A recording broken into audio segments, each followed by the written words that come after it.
Mrs. Malahoo Fort, Mrs. Miller Bennett, Mr. Morris, Mrs. Nita Garvey, Mr. Newell, Mr. Paulwell, Mr. Phillips, Ms. Perkis, Mr. Robertson, Mr. Robinson, Dr. Russell,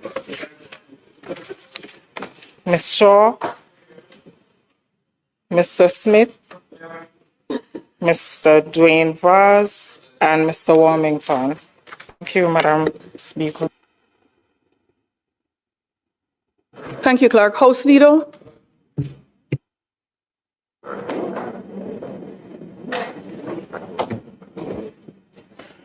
Madam Speaker, we could just go through the agenda to public business.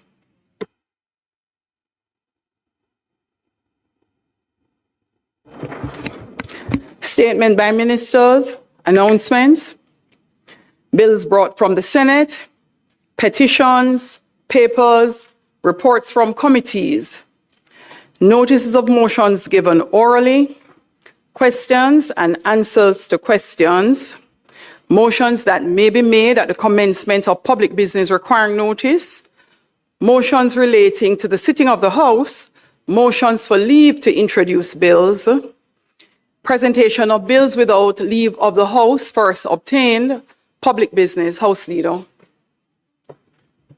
Thank you, Madam Speaker. Let me join in welcoming the family of the Leader of the John, Mrs. Sandra Golden, and the children of the Leader to the House, and also former Member of Parliament and former Minister of Finance, Omar Davis, and Member Guy is here, Senator Keisha. I also seen Donna Scott Motley, former Senator. Good to have you here with us. And other members of the diplomatic corps that may have joined us. Today we will continue the budget debate with the contribution from Mr. Mark Golden, Leader of the Opposition. I ask that he be allowed to speak until the completion of his presentation so that the time be suspended. Those in favor? Aye. Those against? Ayes have it.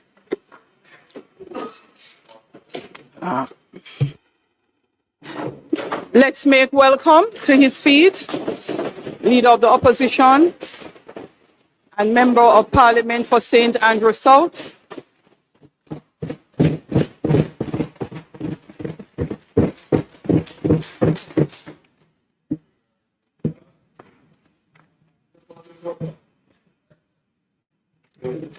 Thank you, Madam Speaker. Madam Speaker, I just want to begin by thanking God Almighty for his blessings, for having enabled us all to be here, and for having enabled me to continue in the role that I play. And may he continue to show us his love and bless us with strength and commitment to do right by our beloved country, Jamaica.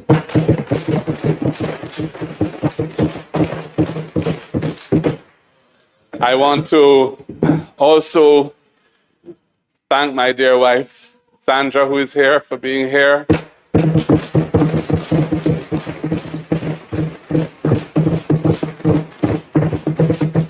Two of my children who are here as well, Tasman and Benjamin.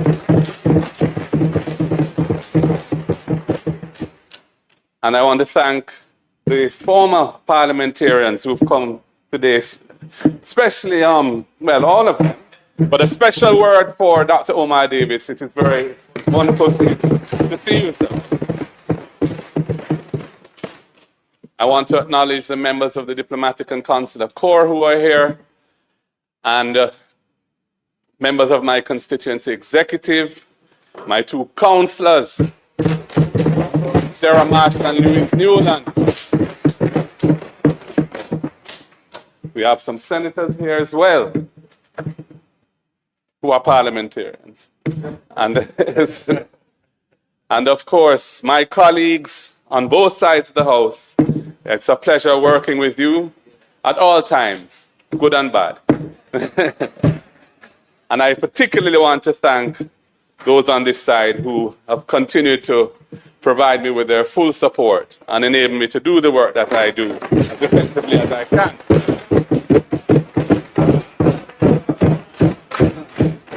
I want to thank the staff of Parliament for the role they play in enabling us to serve as elected and appointed representatives.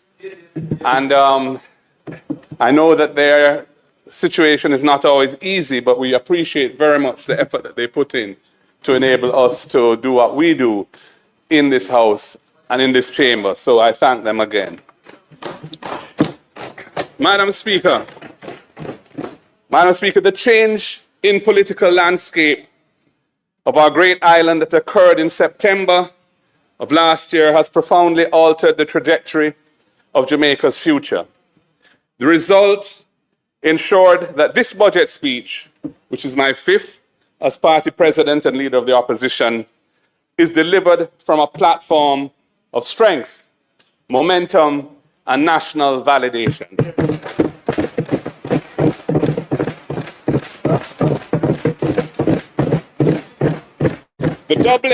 The doubling of the People's National Party's seat count is living, breathing proof that our national movement is once again firmly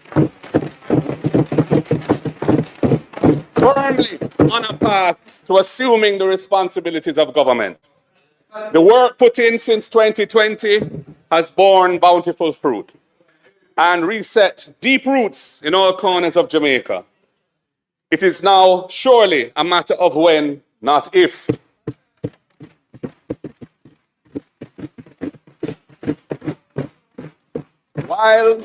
While we did come up just short of outright victory last time, the swing is undeniable. Over 100,000 more votes for the People's National Party than 5 years ago. The margins are shrinking and the writing is there on the wall for all to see.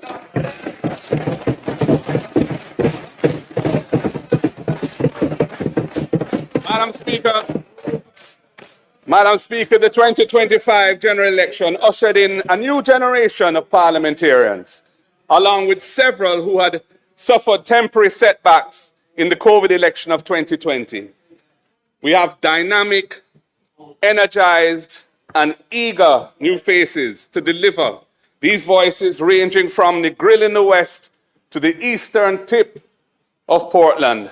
And they have connected with voters and empathized with their needs, their goals, and their dreams. Unlike so many of the debutants seen in this House after the 2020 COVID election, they are very much here to stay.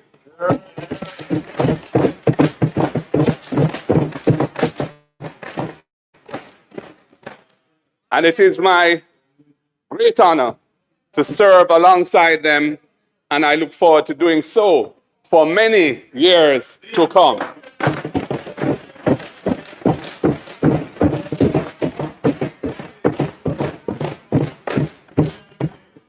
The combination, Madam Speaker, the combination of these youthful, ambitious souls with the experienced and slightly more gray hands of the previous generation, including myself and my fellow long-term PNP stalwarts, has created a parliamentary team for the times that we are living in, ready to hold this government to maximum accountability and to guide the direction that this House flows in, even from these opposition benches.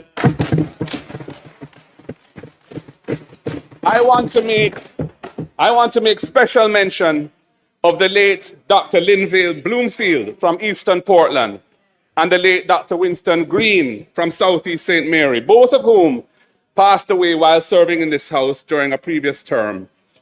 Dr. Bloomfield having been murdered and no one having been brought to justice for his murder to date. The by-elections that occurred after their untimely passings resulted in green victories. But in 2025, Isaac Buchanan and Chris Brown, in two famous victories, took back what was lost. We dedicate those victories to those two fallen servants of Jamaica. Madam Speaker, the events that took place in September 2025 can be analyzed from two competing perspectives. On one side, the people of Jamaica heard our proposals for progressive governance of integrity that is accessible to all Jamaicans, and it resonated with them. The people heard our plans to build a society from the base upwards rather than from the top-down approach, and it resonated with them. The people appreciated our willingness to tackle their day-to-day problems and engineer solutions that will have a practical impact on their lives, rather than fixating on macroeconomic indicators that bear no reflection on their everyday existence. And this also resonated with them. Madam Speaker, we are the party of the people.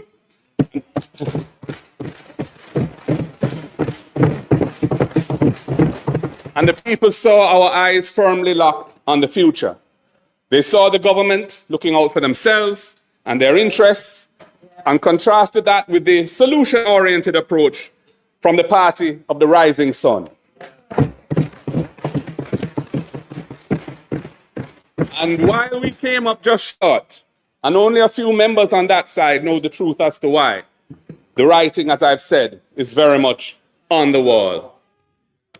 Madam Speaker, gone are the days of intense partisan, quasi-authoritarian governance that held sway when the opposition only held 14 seats.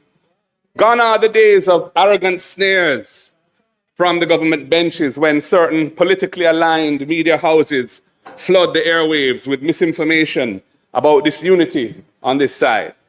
Well, they are now solid like a rock.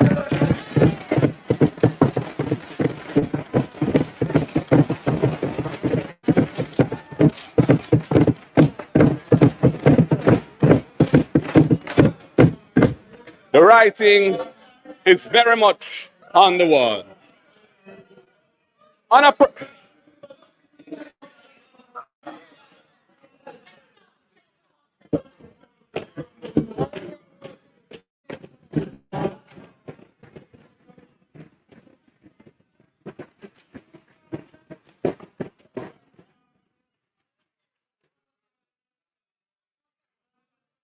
Glad you made it. On a personal note, Madam Speaker, the last 5 years have been some of the most invigorating and fulfilling of my 60 years on this earth. It has been a great honor to fight for the rights and defend the interests of each and every Jamaican from each and every background, including, as I've said, the additional 100,000 voters who came on board with us last September.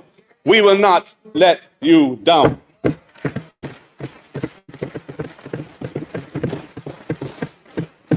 And as I say these things, I again have to give thanks and praise to the Almighty. He is my strength and my Redeemer, from whom all blessings flow. I pray that I will always do right by Him and strive to live according to His holy word. Madam Speaker, the joys of serving the people in confronting the difficult challenges faced by our beloved nation, the thrill of competing for the highest office in this land, the honorable sparring with my formidable rivals, whose day must come to come over here. Continue to blaze the fire inside me. And now, with this powerful, massive of talent and commitment beside me, I very much look forward to finishing God's mission that we started in 2020 and living up to the legacy of my illustrious predecessors on whose shoulders we all stand.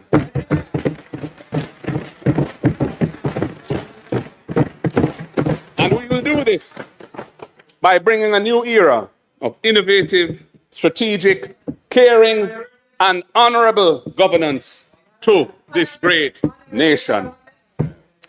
Madam Speaker, like many commentators and opinion makers, I have been thinking about what we must do to take Jamaica out of its chronic economic underperformance. With a GDP, a gross domestic product, which simply means the value of everything we produce, goods and services, in the course of a year.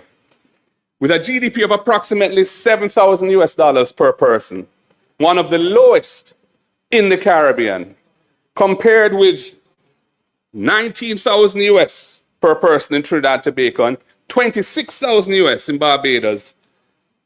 Jamaica's average real GDP growth has merely crawled along at around 0.8%, not even 1% over the last 10 years. The Jamaican economy is clearly not delivering for our people. Economic underperformance narrows fiscal space, so that despite the relative low debt to GDP ratio in the range, somewhere in the 60s now, 60% range, that Jamaica has achieved with immense sacrifice of our people over the past 14 years, we are still only able to deliver budgets with central government capital expenditure of 2 to 3% of GDP, a substantial portion of which, sometimes over a third, remaining unspent at the end of successive fiscal years due to various inefficiencies. Much of our road network remains in a deplorable state. Gullies and other waterworks and waterways are in urgent need of repair, and coastal erosion, exacerbated by worsening climate conditions, outstrips modest attempts at mitigation. Madam Speaker, the education and training systems of the country are big contributors to our economic underperformance. The statistics are well known. Roughly a third of our primary school children leave primary school functionally illiterate and innumerate. They cannot read and write. A problem which, of course, feeds into the secondary system, where less than 20% of our students achieve the basic requirements of 5 CSEC subjects, including Maths and English. Only approximately 16% of Jamaicans end up with any tertiary qualification. Our workforce suffers from inadequate training and apprenticeship opportunities, so that over 60% of our workforce has no form of skill certification at all. HEART has been so badly mismanaged, despite its bespoke source of income from mandatory employer contributions. It made an accumulated operating deficit, an operating loss of $5.5 billion over the past 2 fiscal years. Remarkable and shameful. Foreign direct investment has fallen to a third of where it was in 2015 when we were there. Investors will not invest capital which will fail to generate competitive returns because the conditions for production are suboptimal and inefficient. The conditions in the health sector are so awful that they are negatively contributing to our economic prospects. Many Jamaicans overseas who would otherwise wish to return home to build Jamaica and who have the means to make a substantial contribution to nation building are unwilling to do so because of the repeated horror stories about the conditions and standards of care in our public health institutions. It is an issue which we cannot run from. Patients routinely have to sleep in corridors, in wheelchairs, on benches, or other makeshift arrangements because there are no available beds for them to be admitted. Free health care remains a fallacy because diagnostic tests, many medications, surgical implants, etc., are available only at a cost that is out of reach of most Jamaicans. Our doctors and nurses in the public health system are stretched so thin that it adversely affects their morale and patient care.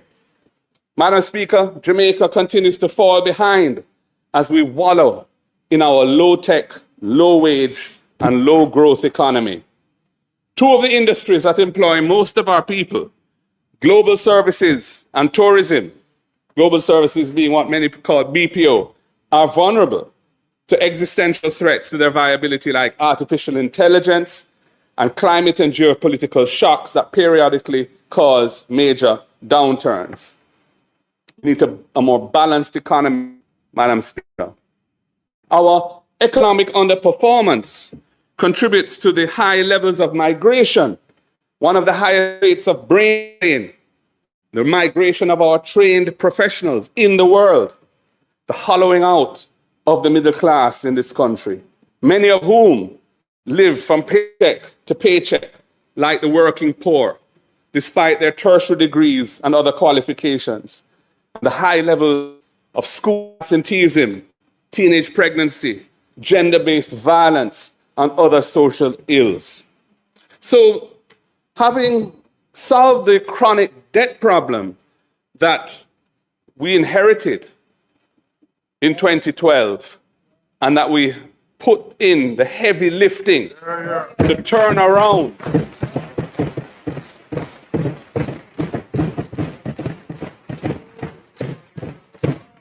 and I pause because I have to acknowledge the work that was done in the last PNP administration under the leadership of Portia Simpson Miller, most honorable, and Dr. Peter David Phillips as finance minister. Jamaica was heading off the cliff under the previous JLP government. We were unable to even sit the IMF tests, much less pass them. Our name was mud in the international financial community. It took us a year once we came back to office to persuade the financial community that we could be trusted with a new program. And we delivered on that program for Jamaica, and Jamaica borne fruit from the work we did.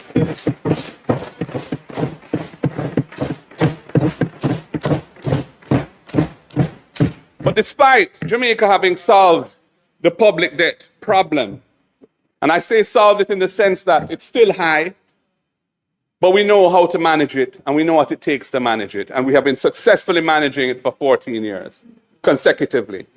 And with the murder rate falling significantly over the past 2 years, nevertheless, Jamaica remains disappointed that there are no signs of a strategic plan to deliver a strong, rapidly growing economy that creates abundant, good opportunities for our people here at home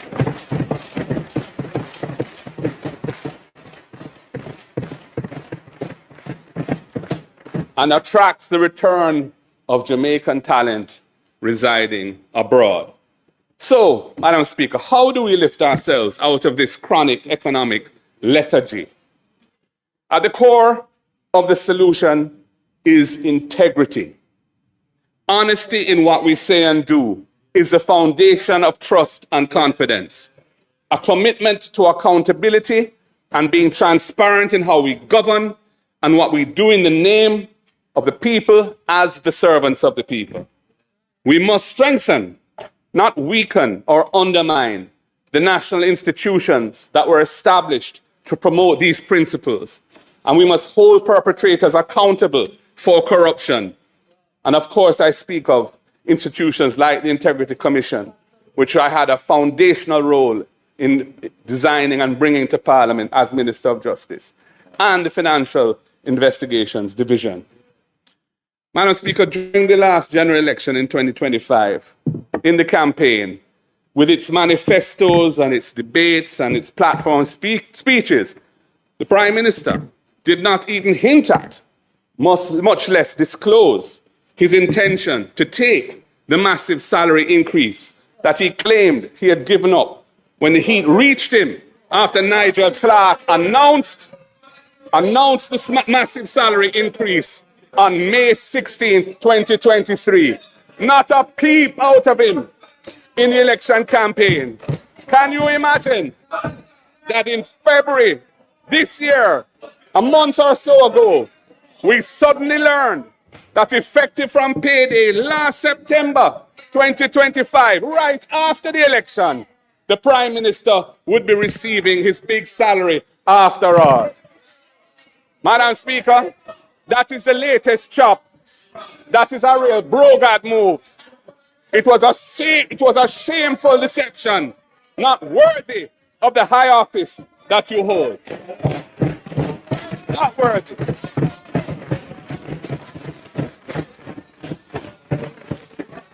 Madam Speaker, as leaders,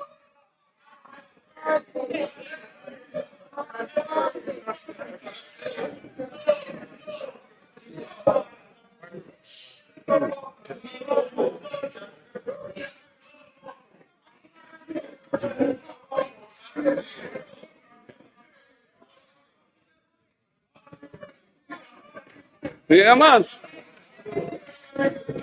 Madam Speaker, as leaders, we must hold ourselves to a high standard.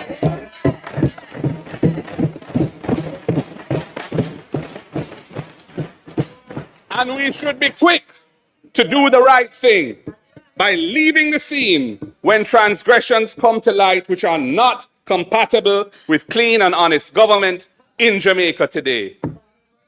Unfortunately, the reverse all too often prevails. Impunity rules the roost.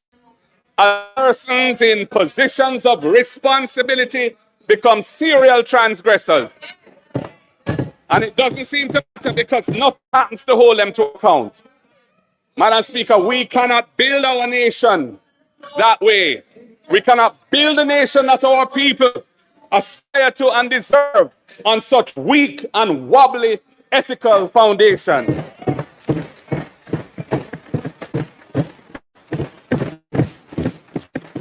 That is why we on this side have signed the Leadership Code of Conduct produced by the Integrity Commission.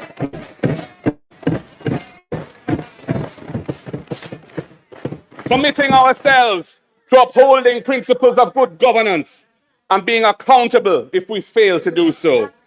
You should be further strengthening the anti-corruption arsenal by introducing the important tool of unexplained wealth audit to further reinforce the tools available to law enforcement now for recovering illegally obtained income and wealth.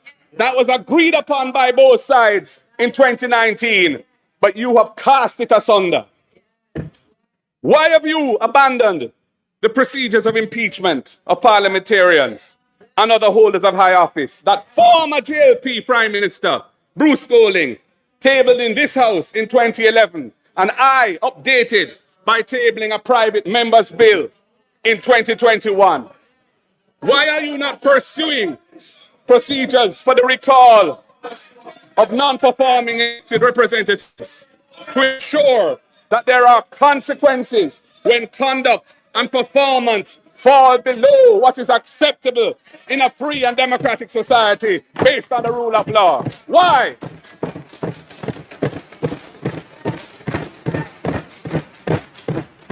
We remain committed to these reforms that enhance accountability and good governance. I ask again, why have you not joined in our call for strong public education to promote wholesome values and attitudes based on love and respect for our fellow citizens, and playing by the rules or changing those rules if they're not fit for purpose? Why have you not joined with that?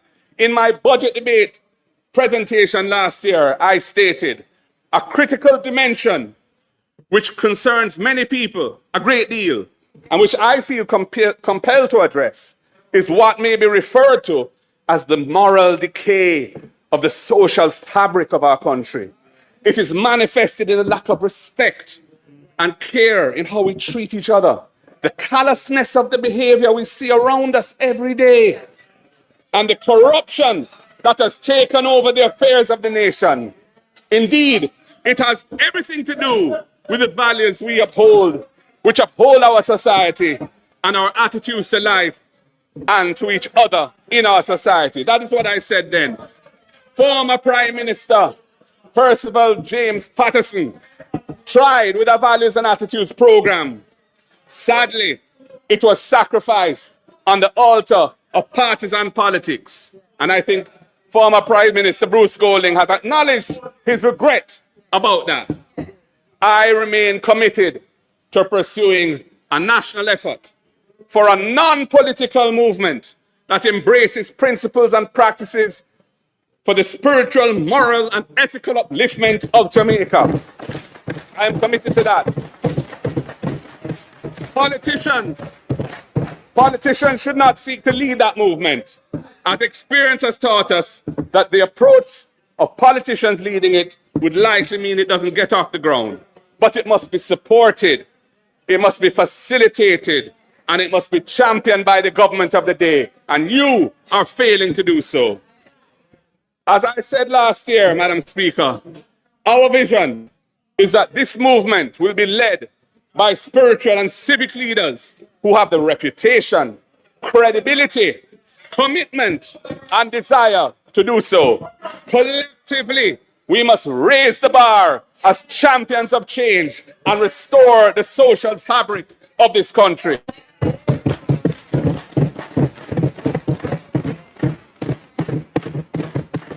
If we can do that, it will make it so much easier to overcome our challenges and achieve our economic and social goals. Integrity, Madam Speaker, is at the center of progress, and it is at the center of national development, and it must be at the center of inclusive and sustainable economic growth. Madam Speaker, the bureaucracy of the country must shift to a pro-growth philosophy and practice. The procurement system urgently needs to be reformed so that it does not unduly delay the execution of projects and programs. Madam Speaker, the government has been delinquent in doing this. As it stands today, the bureaucracy always errs on the side of cautious control. I'm going to repeat that because it's an important point. As it stands today, the bureaucracy of Jamaica always errs on the side of cautious control when our chronic low growth situation requires bold steps forward. And I'm glad to see the Prime Minister applauding that point. The current arrangements are a big impediment to national development. Capital investment, especially in infrastructure, is a key input for stronger economic performance. But year after year, as I've said, the capital budget is pared back because of a failure to execute capital expenditures on a timely basis.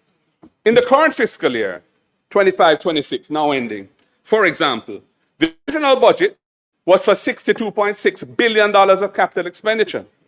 But that has been revised down in supplementary estimates to $55.4 billion. And in the prior fiscal year, 24-25, the original budget was for $80 billion of capital expenditure, and that ended up being $62 billion. In the fiscal policy paper, slower than anticipated project execution is given as the main cause of this underperformance. Slower than anticipated project execution. We are not sufficiently focused on tackling these inefficiencies. The sloth is reflected in our legislative process, Madam Speaker.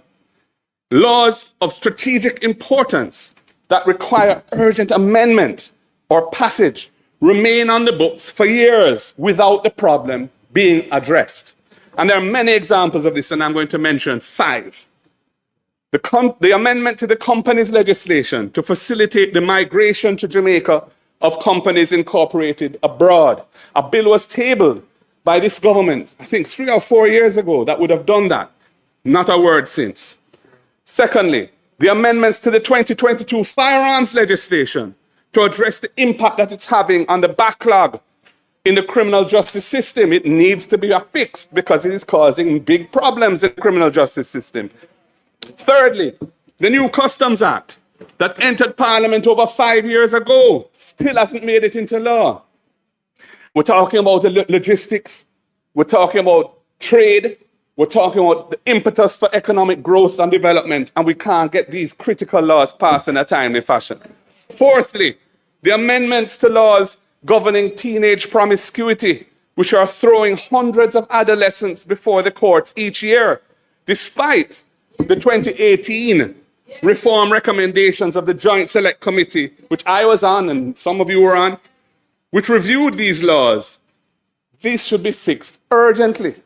And fifthly, the legislation to establish the National Reconstruction and Resilience Authority, NARA, the vehicle announced last year to drive post-Melissa reconstruction, but remains currently a mere department within the Office of the Prime Minister with no legislative framework, no statutory powers to enable it to pierce through the knotty bureaucracy and drive rapid transformation reconstruction. Madam Speaker, this legislative inefficiency negatively impacts our economy and our society.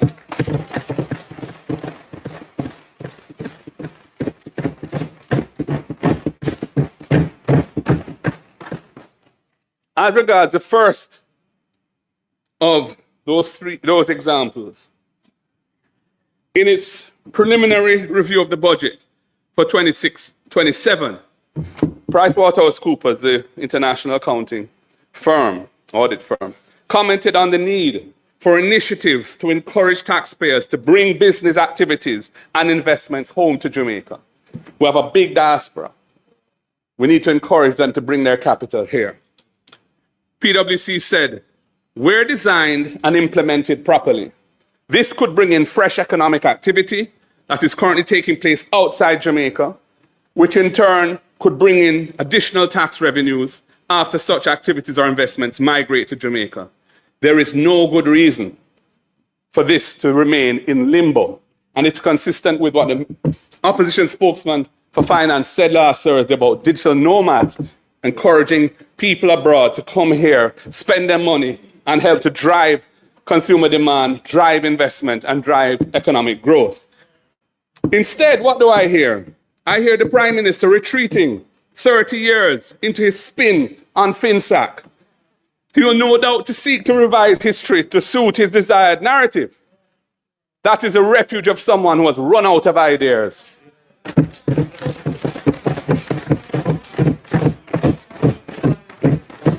And Madam Speaker, he should have delivered the report that his government wasted over $150 million on and never delivered about that story of FinSAC. That report has never been delivered. Madam Speaker, the Prime Minister's narrative cannot help Jamaica move forward in this perilous time.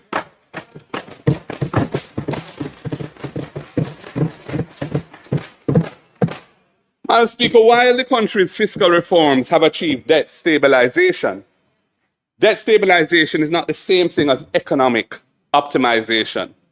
As the government's track record shows, debt stabilization can coexist with economic stagnation. The government's February 2026 fiscal policy paper projects that the economy will suffer a severe contraction, negative growth.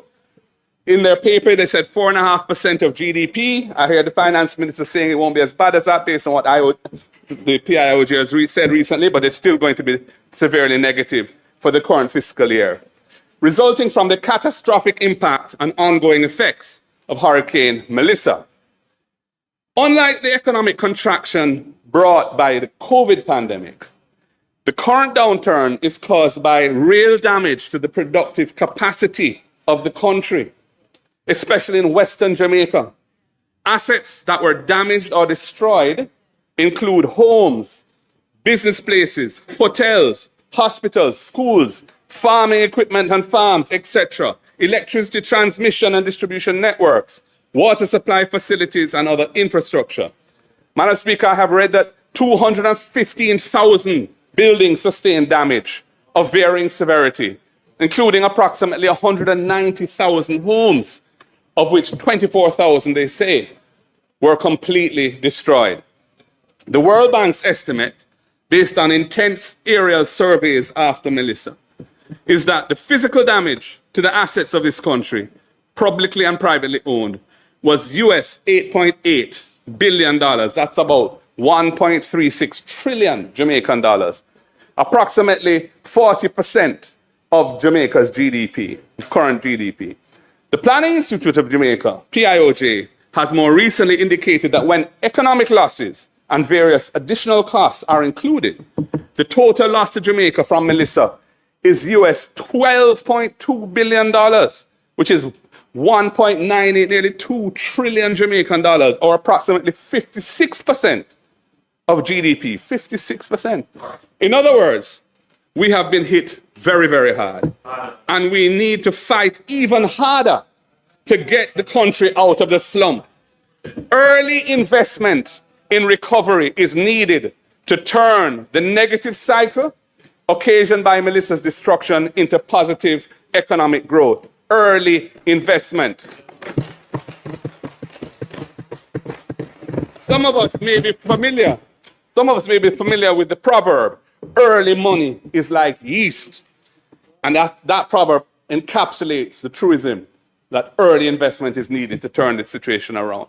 The time to aggressively pursue recovery from the Melissa disaster and to set the platform for higher levels of sustainable growth is while the fiscal rules are suspended.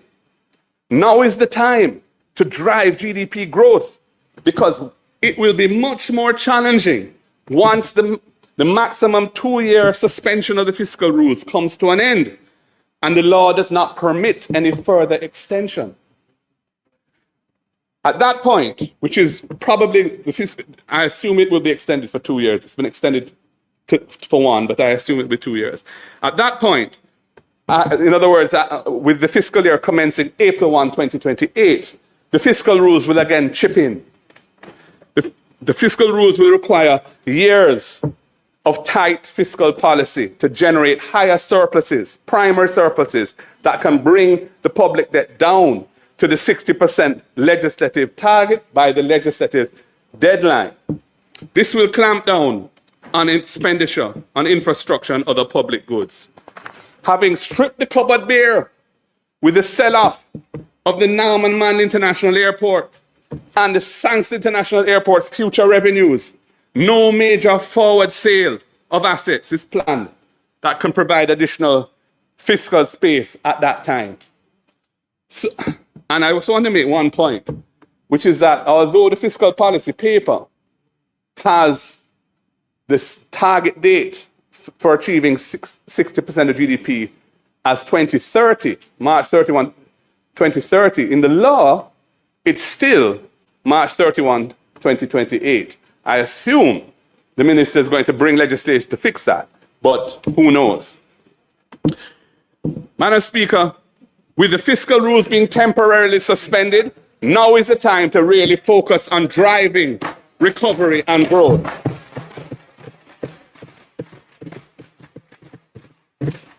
However, that is not the strategy that the government is pursuing.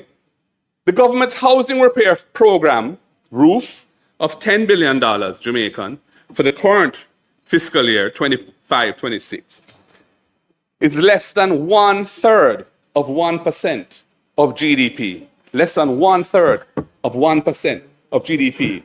The PIOJ says the damage to Jamaica is 56% of GDP. A $500,000 grant, Jamaican, to households rendered homeless by the storm, it is welcome, but it's also clearly inadequate to rebuild homes. The same is true for the households that suffered major damage and are receiving $200,000 grants towards their repairs, and the $75,000 grants for those who suffered relatively minor damage. All of that money is welcome, no doubt, and we're glad for those who are getting it. But clearly it is insufficient to repair the major damage to the housing stock in Western Jamaica in particular. These grants are limited to those households that have been assessed by the Ministry of Labour and Social Security, and the numbers suggest that it will not cover 100% of those who suffered total loss or major damage. Many have not been assessed.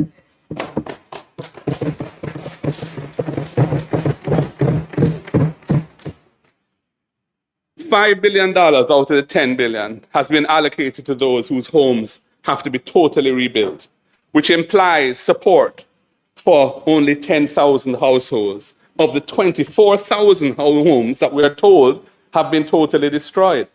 I'll say it again, Half of the 10 billion is for those who have suffered major damage or total loss. Sorry, half of it, $5 billion is for those who have suffered total loss.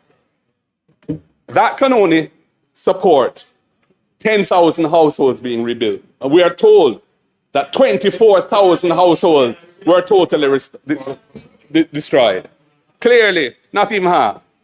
Similarly, with $4 billion allocated to those needing major repairs and $1 billion allocated to those needing less extensive repairs, this implies support for only 33,333 households out of 166,000 households who are estimated to have suffered damage needing repairs across both of those two categories.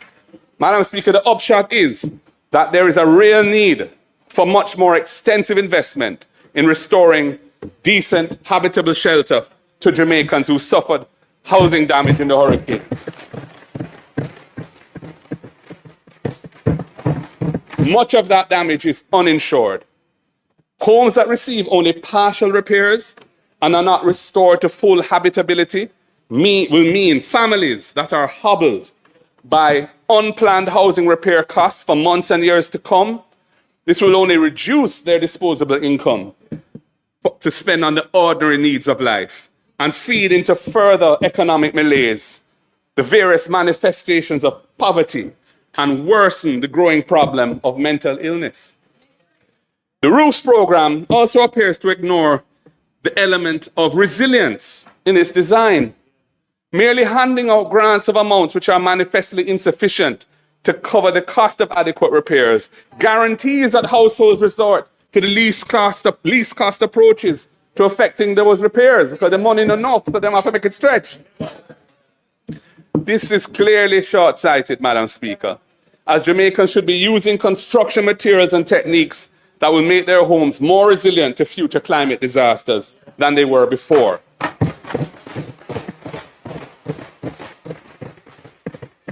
And I ask, where is the guidance and supervision to ensure that basic but effective techniques to ensure greater resilience are followed? I don't see any big public education telling people how to rebuild a roof properly that makes it more resilient in a low budget way. I don't hear that. Where is the monitoring to ensure the use of bolts rather than nails and straps and other relatively low cost construction inputs to provide greater resilience to hurricane winds and rain? I don't see it. That was 25-26, Madam Speaker. What are we to expect from the budget for the coming 26-27 fiscal year? Well, despite the massive hit to our economy and the growing despair and anger that many thousands of Jamaicans feel who really need help, the budget for the coming year allocates a contingency of $30 billion Jamaican for capital expenditure on recovery from Hurricane Melissa. 30 billion Jamaican dollars. That is less than 1% of GDP. The country suffered 56% of GDP loss, including 40% of physical asset loss. And the allocation for capital expenditure for Hurricane Melissa recovery in the coming fiscal year is less than 1% of GDP. The budget also brings a tax package of $18 billion at a time when the economy is reeling from Melissa and the war in the Middle East is threatening to drive up the cost of living. This is not a budget to drive economic recovery. And, Madam Speaker, when you look at the fiscal policy paper that the government tabled in February last month, it projects negative real GDP growth of 0.5% negative of GDP for the coming fiscal year, 2026-27. And this is not surprising, as the tax package will reduce disposable incomes and further constrain consumer demand. And I have a bit more to say on some of those measures shortly. This aspect of the budget will therefore be pro-cyclical in its effect. What does that mean? It will suppress consumer demand and reinforce the downward spiral of the economy rather than pushing against the downward spiral to turn it into a virtuous circle. It is pro-cyclical instead of counter-cyclical when the cycle is heading in the wrong direction. This could not come at a worse time, because the war in the Middle East is driving up oil and gas prices. And it's not just oil and gas prices. It is going to include fertilizers. It's going to include plastics that are used in manufacturing and so many other things, because in that area, the Persian Gulf, natural gas production is being shut down. Oil and gas can't escape. And it is part of the whole supply chain for the food production of the world and the manufacturing production of the world. Petrochemicals are a critical ingredient in fertilizers and in pharmaceutical drugs and so many other things. So we're really looking at a dread situation. The combination of the post-Melissa hardship, the Middle East war, and the government's tax package is a toxic cocktail. Toxic. It will be bitter medicine to the Jamaican people. And Prime Minister, you need to tell the people when you speak on Thursday what your plans are for protecting the society from the impact of this Middle East war, especially those who are still struggling to get their lives back together after Melissa. That's what the people want to hear from you, not FINSA. You want to talk about FINSA? Bring the report. Bring the report and let us debate FINSA. Bring the report and let us debate FINSA. Madam Speaker, as expertly outlined by the opposition spokesperson for finance last Thursday, the government was not forced into this tax package. It was not forced into continuing to extract funds from the National Housing Trust. There are other options and a better way forward is possible.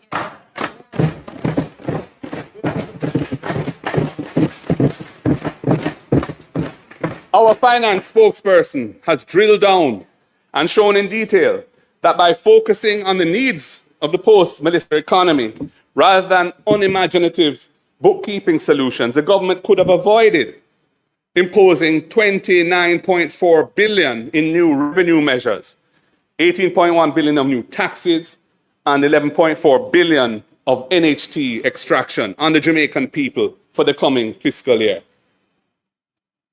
As he has shown, there is a better way. The impact on the debt to GDP ratio of financing the gap without resorting to additional taxation, minimal, a mere 0.44% of GDP.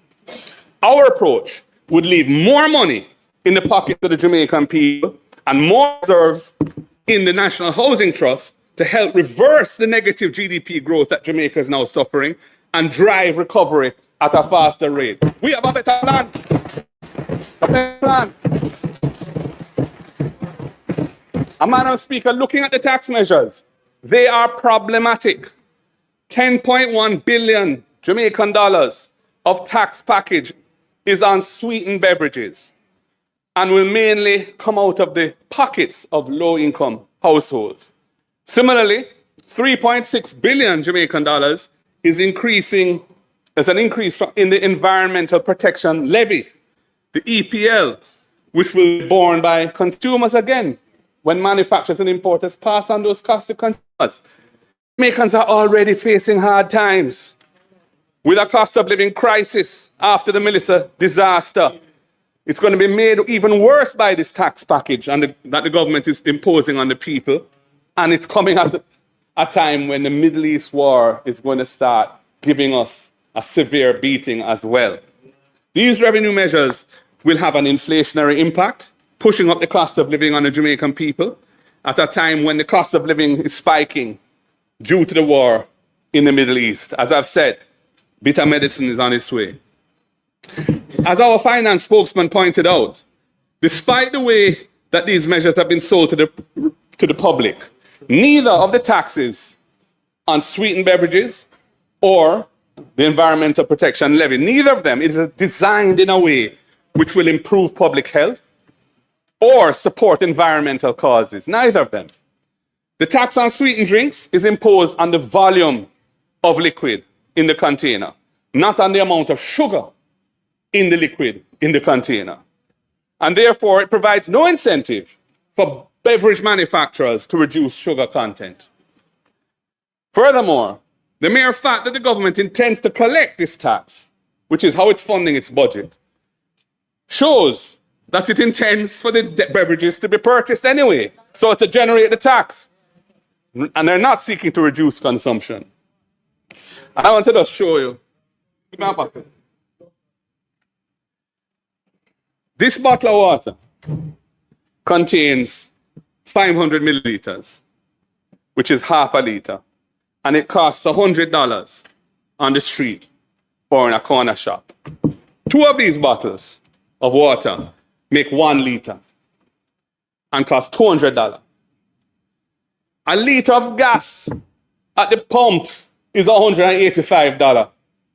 Water costs more than gas in Jamaica.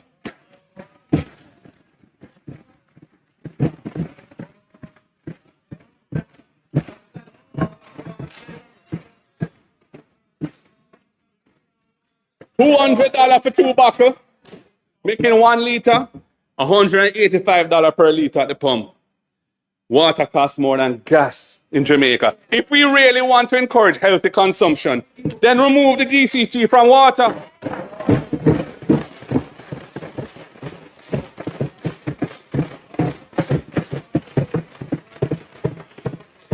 And other healthy alternatives so that the people can afford to buy them. The Environmental Protection Levy, the EPL, has nothing to do with environmental protection. Despite its name, the money goes straight into the consolidated fund as general revenue. It's not earmarked for any environmental cause whatsoever. It's just like any other tax. And it's used to fund expenditures generally, not to fund environmental expenditures in particular. Furthermore, the announced change to the EPL will favor importers and make local manufacturers less competitive. And that is a very bad thing. We need to encourage local manufacturing and value added here, not importing value added from abroad. We need to drive growth and create wealth in the country.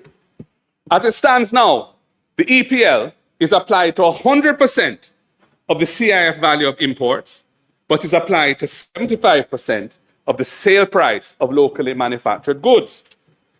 This differential, 100% on the imports, CIF value, 75% on the sale price of locally manufactured goods, that differential recognizes different positions that are occupied by importers and manufacturers in the local supply chain. Importers add their profit margin to the CIF value, and there then may be additional margins added by distributors and possibly retailers. Applying the EPL to 75% of the local manufacturer good price seeks to level the playing field, as the manufacturer sale price includes all of the value added of their input costs and their project margin. The government is now moving to apply the EPL, the Environmental Protection Levy, to 100% of the sale price of locally manufactured goods, from 75 to 100%. Also, it is increasing the rate of the EPL from 0.5% to 0.8%. That's a 60% increase in the rate.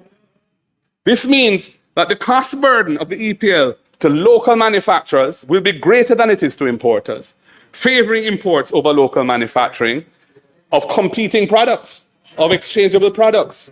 This is a major design flaw in the new tax, and it needs to be corrected. And I'm calling the Minister of Finance to correct it.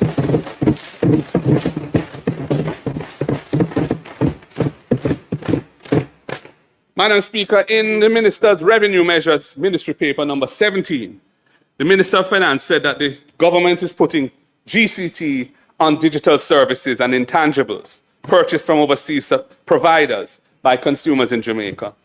It says that this is projected to raise 300 million Jamaican dollars in the last quarter of the coming fiscal year. That's between January and March 2027. And $4.2 billion in the following fiscal year, 27-28. But in her budget speech last Tuesday, the minister spread confusion and muddied the waters by seeking to justify this new tax as protecting local retailers.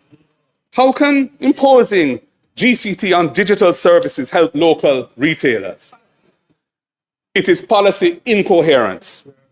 And in 2024, their government already provided an incentive for imported goods that are purchased online. They doubled the customs duty threshold from $50 US to $100 US. So they're moving in two competing directions. But the truth of the matter is that if it's a digital services tax on intangibles, it really has no impact on retailers. Madam Speaker, I want to say a little bit about the draining of the National Housing Trust. This year, we celebrate the 50th anniversary of the establishment of the National Housing Trust.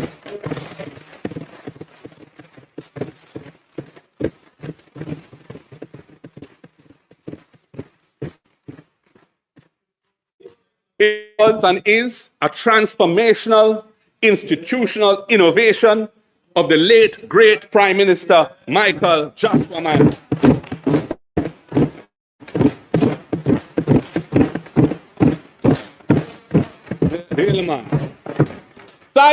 Sadly, the budget for the coming fiscal year 26-27 again includes non-tax revenue of 11.4 billion Jamaican dollars in the form of a transfer of resources out of the National Housing Trust to the government's coffers to pay its housekeeping expenses.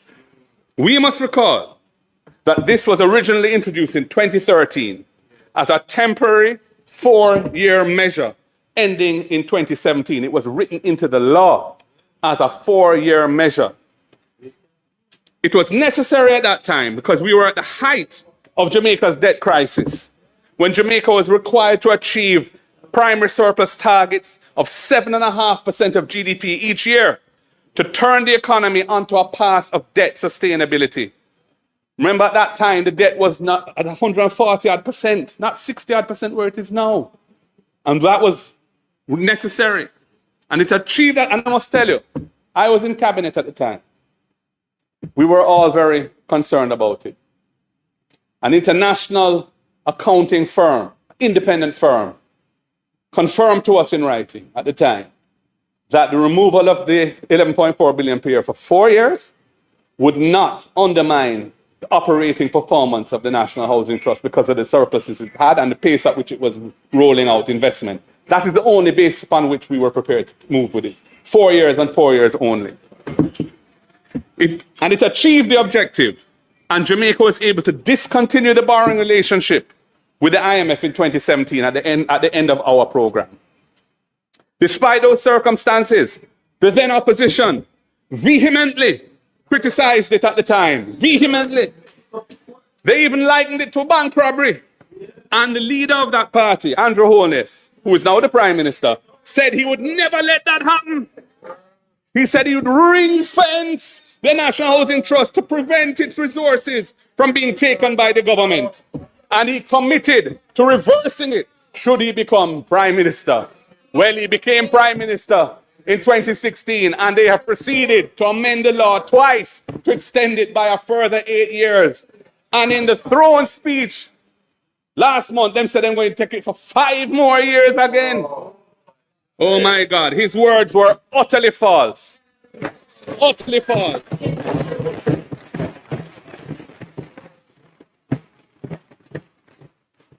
Under his watch, as Minister with responsibility for NHT, because NHT falls under him, this government has passed legislation twice to extend that extraction of resources each year for 10 years while they've been in office.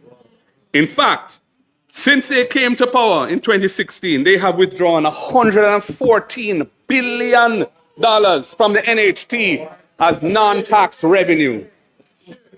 And this continued over that period, despite Jamaica needing to increase the construction of affordable houses by 15,000 per year to satisfy the unmet demand. And despite Jamaica having left the IMF borrowing program in 2017, they have no excuse for it. Now the government, as I've said in the throne speech, has announced that it's going to extend it again for 5 more years.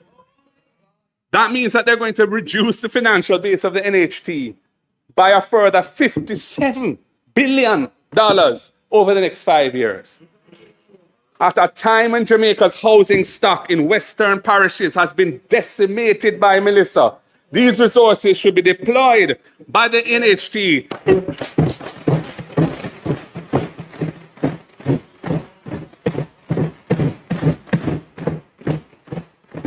It should be used to rebuild resilient homes for the many thousands of households who have suffered varying degrees of damage to the houses. Many of them are NHT subscribers. This is not the time to be drawing the money out of NHT to balance the government's fiscal accounts. With a mere $30 billion, less than 1% of GDP allocated in the budget towards Melissa recovery expenditure in the coming fiscal year, the NHT should be empowered and mandated to play a much greater part in restoring resilient shelter in Western Jamaica.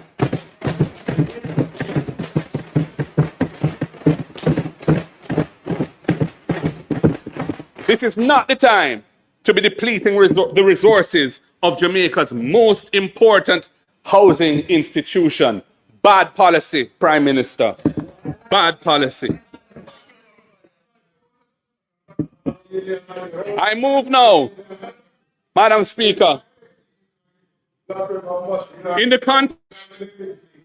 context of the need to drive recovery, I am concerned that the allocation of 100 billion Jamaican dollars for central government capital expenditure in the coming fiscal year is likely to be unspent, a good portion of it, given the chronic strictures of the procurement rules and other bottlenecks that have been impeding the effective execution of capital projects year after year after year. Madam Speaker, I believe it would be more effective to channel a part of these resources through the municipal corporations and agencies that operate at the community level, such as the SDC, RADA, Solid Waste and Water Commission, in executing relatively small but urgent and needed tasks in the aftermath of Hurricane Melissa.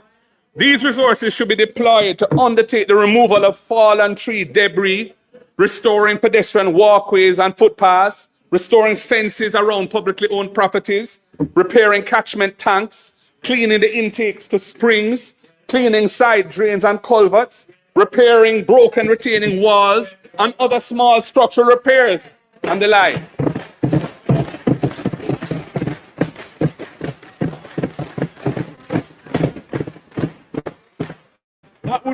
That would repair the environment in which we live, and I mean the living conditions around us.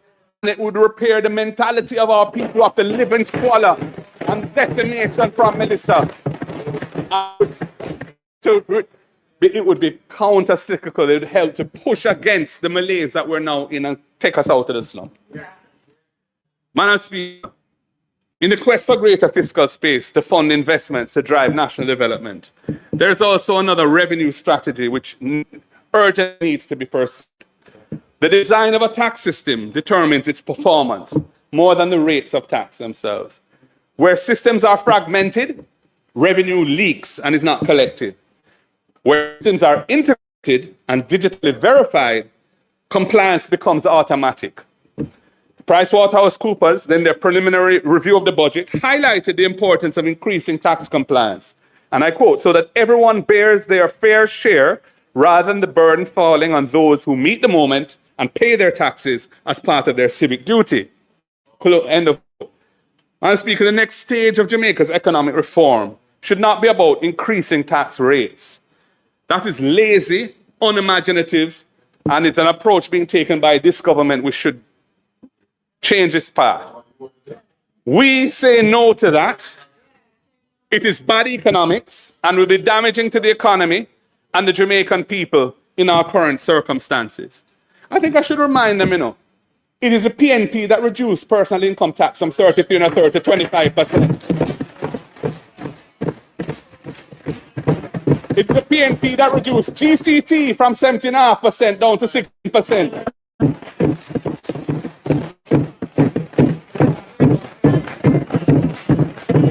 So mash down that lie, we are a high tax. We don't believe in high taxes, but there are times when taxes are necessary, and it was necessary after Bruce Golding and Andrew Hollis drove the economy into a precipice. Fix it.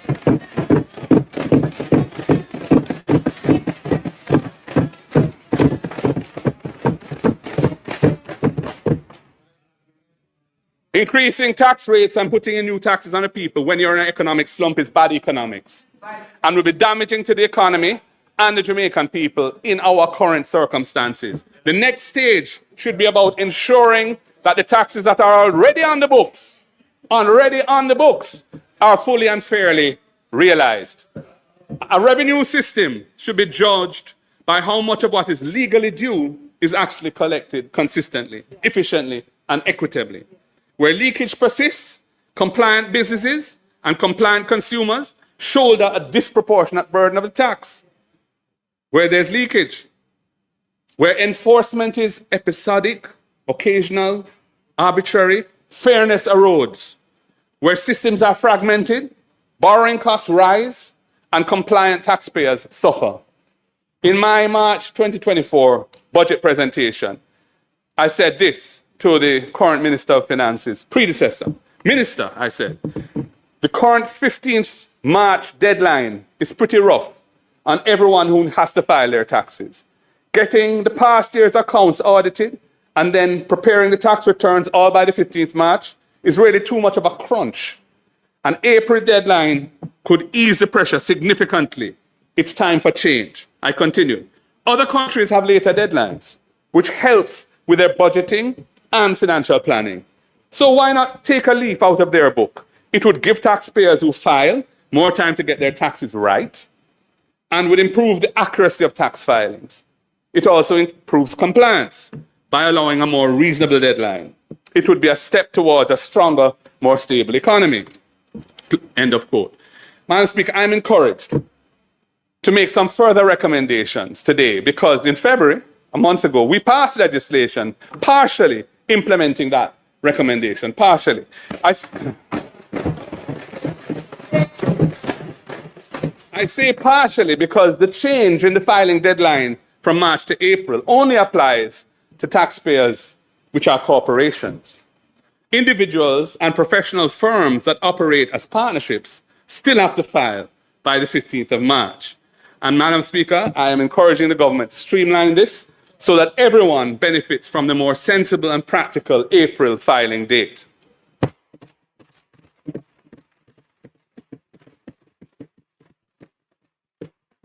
Madam Speaker, the success of the tax amnesty in the first quarter of 2025, a year ago, which collected 10.5 billion Jamaican dollars in outstanding taxes, illustrates the benefit of providing taxpayers with attractive mechanisms for coming forward voluntarily to settle outstanding tax matters and regularize their tax affairs.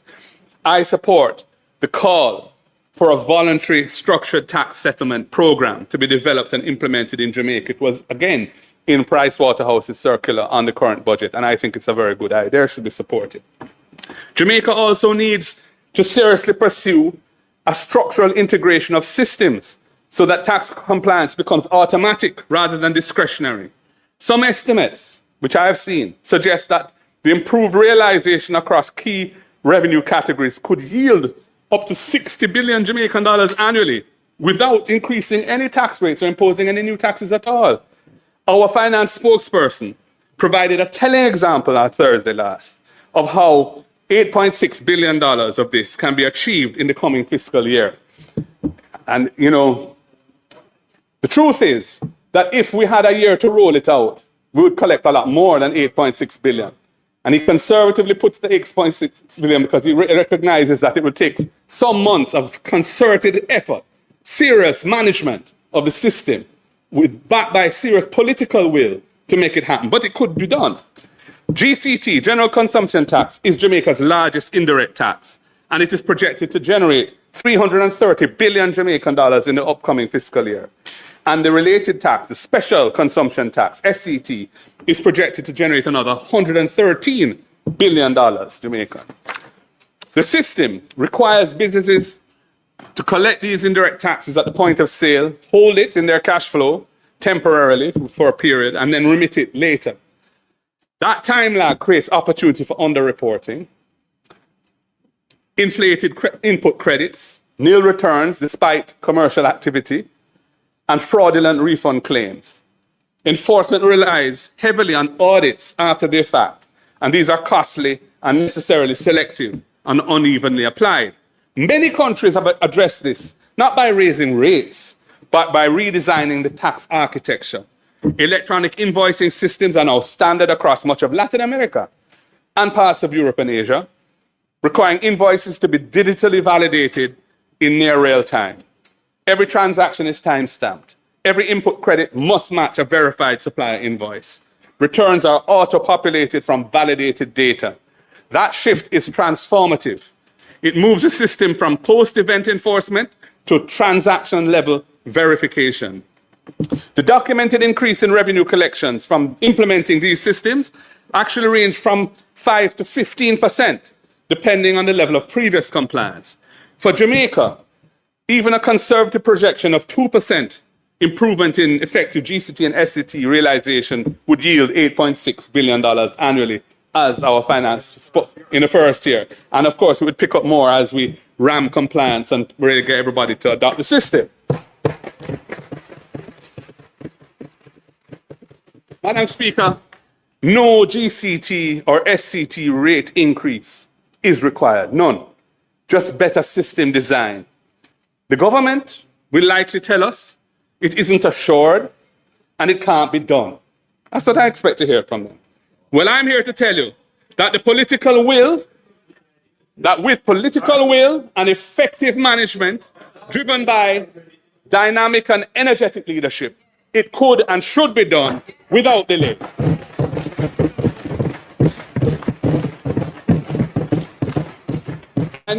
I will share some examples of how to optimize revenues over the next 3 years without increasing taxes, as we seek to finance strong recovery from Melissa and back better. And I do so in a spirit of goodwill to all Jamaicans on both sides of the aisle. I'm not hiding it. I'm sharing it for the good of the country. I move to income tax, which is the largest tax type, projected to yield $340 billion in the upcoming fiscal year. In this case, leakage flows from artificial loss positions, profit declarations that bear little resemblance to import volumes or sector margin, weak withholding adherence, and payroll inconsistencies. This is all sources of leakage in the income tax system. The fundamental issue is structural. Tax filings are treated as isolated submissions rather than nodes in an integrated economic data network. A modern compliance system would automatically link income tax declarations to GCT turnover data, customs import declarations, payroll filings, beneficial ownership records, director compliance histories, and municipal corporation approvals of projects and so on. So, for example, if a company imports $150 million Jamaican dollars in goods, but declares $20 million in turnover and a tax loss, the system would automatically flag that anomaly. A 5% improvement in effective income tax realization would yield $17 billion annually. Again, this has nothing to do with raising tax rates. It's just about aligning data and getting people to pay what they owe.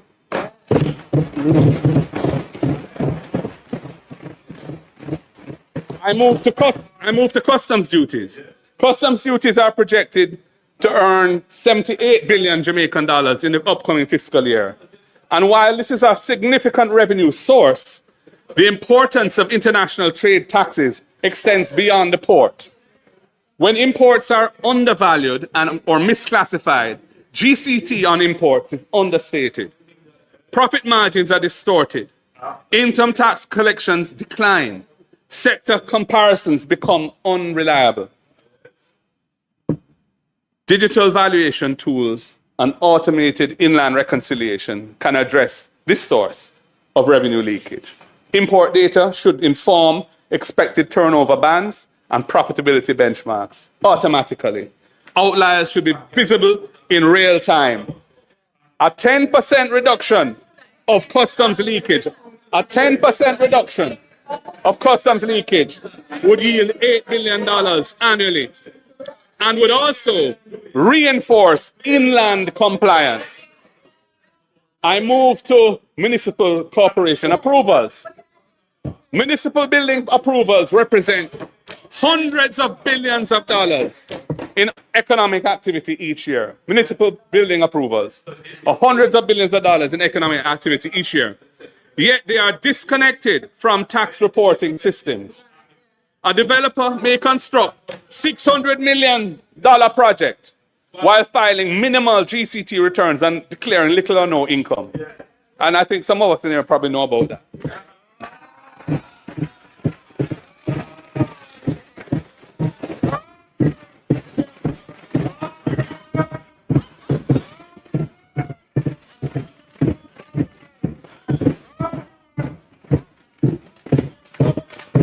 Show me can, me no can no foul.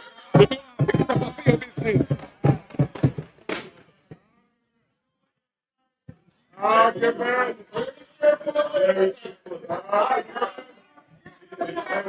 Madam Speaker, connectivity is needed.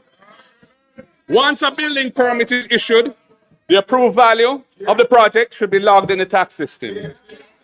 And returns should be auto-populated through a project disclosure section. Expected material purchases, contractor invoices, payroll should be benchmarked. It is estimated that correcting 5% of underreporting in these activities would yield $3 billion annually. We're leaving a lot of money on the table. Some are benefiting. It is a few. The many are suffering, and it needs to be fixed. Madam Speaker, in 2024, more than 5,000 work permits were approved in Jamaica.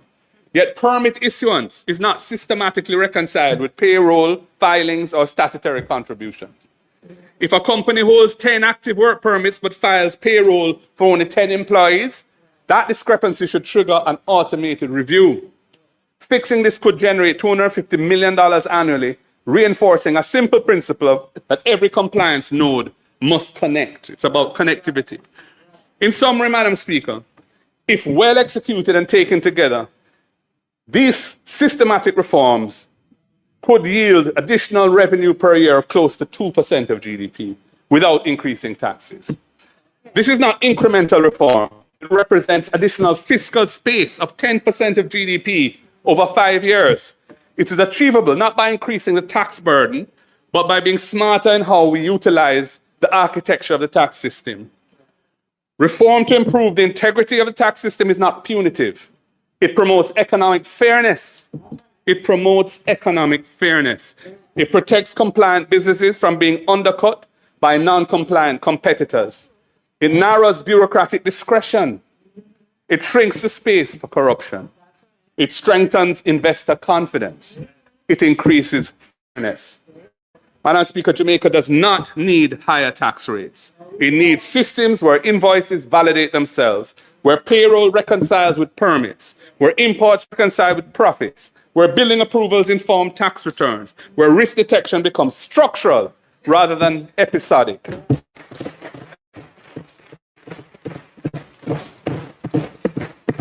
So, Madam Speaker, we think that revenue integrity should be a priority on the fiscal agenda, rather than burdening the population with new taxes in an economic slump, which is what this government is doing. The opportunity is measurable, international precedent is clear, and the fiscal dividend would be very substantial indeed. Madam Speaker, I move to a different subject. The massive Category 5 Hurricane Melissa is now estimated, as I've said, to have caused loss and damage to Jamaica amounting to US $12.2 billion, 2 trillion Jamaican dollars, 56% of our annual GDP. And it has set back Jamaica for years to come.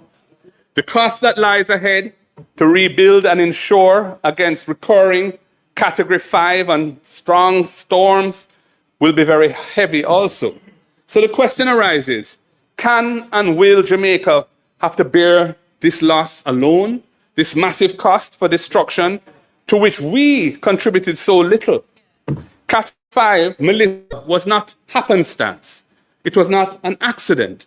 It was a result of decades of certain countries in the world, in the global community, stubbornly resisting scientific consensus that their carbon-releasing activities were leading to catastrophic changes in global climate. They chose to continue substantially unchanged, allowing fossil fuel-based economies to continue unabated, while effectively exporting the climate-related costs to less developed and vulnerable nations like ours and other small island developing states. In earlier times, Madam Speaker, Jamaica was known to have one major hurricane, that's category 4 or above, roughly every 40 years. However, in the 37 years since Hurricane Gilbert in 1988, Jamaica has experienced 4 such systems. There were 2 category 4 hurricanes, Ivan in 2004 and Dean in 2007, then 2 category 5 hurricanes in successive years, Beryl in 2024 and the catastrophic Melissa in 2025. Hurricanes Ivan, Dean, and Beryl caused loss and damage to Jamaica of US $1.079 billion at that time. That was the estimate.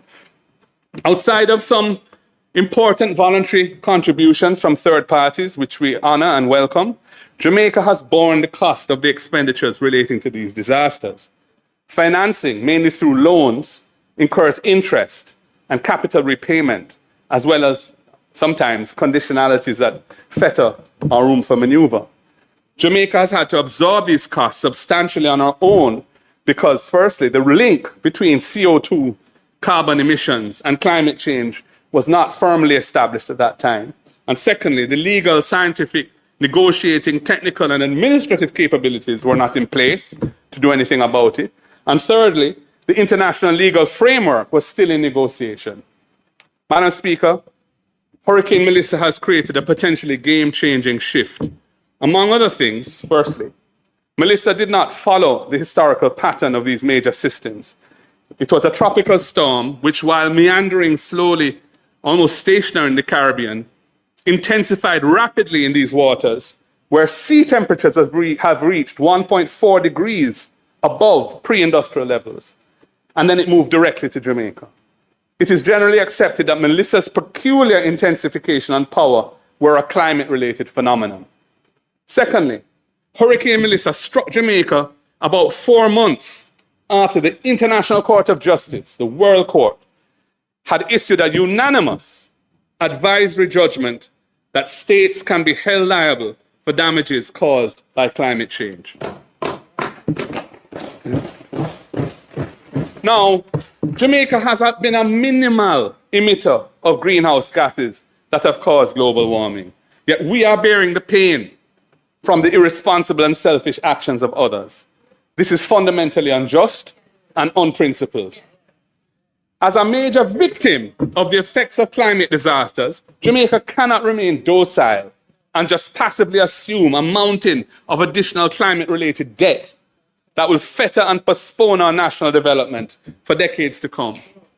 Our country has a duty to lead in its advocacy for fair and just compensation.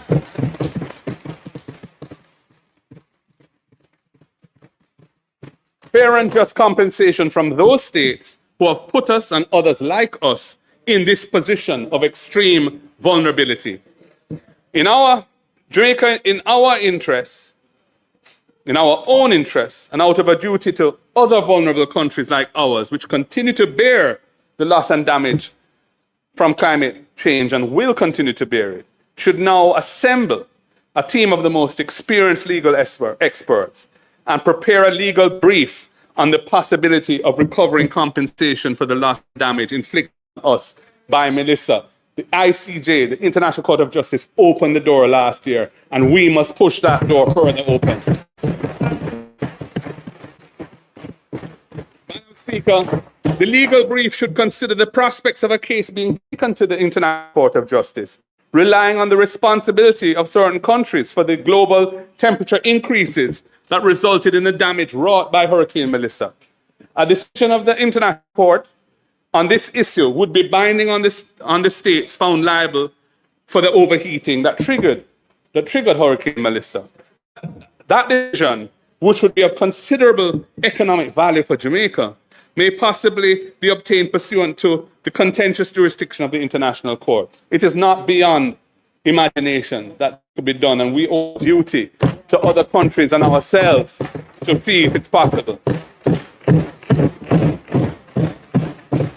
Alternatively, but in the same solutions-oriented spirit, the government of Jamaica should assume a leadership position to encourage the United Nations General Assembly to seek the international court's opinion on the levels of compensation that major contributors to global overheating may be called upon to pay for loss and damage caused to individual countries by changing weather patterns.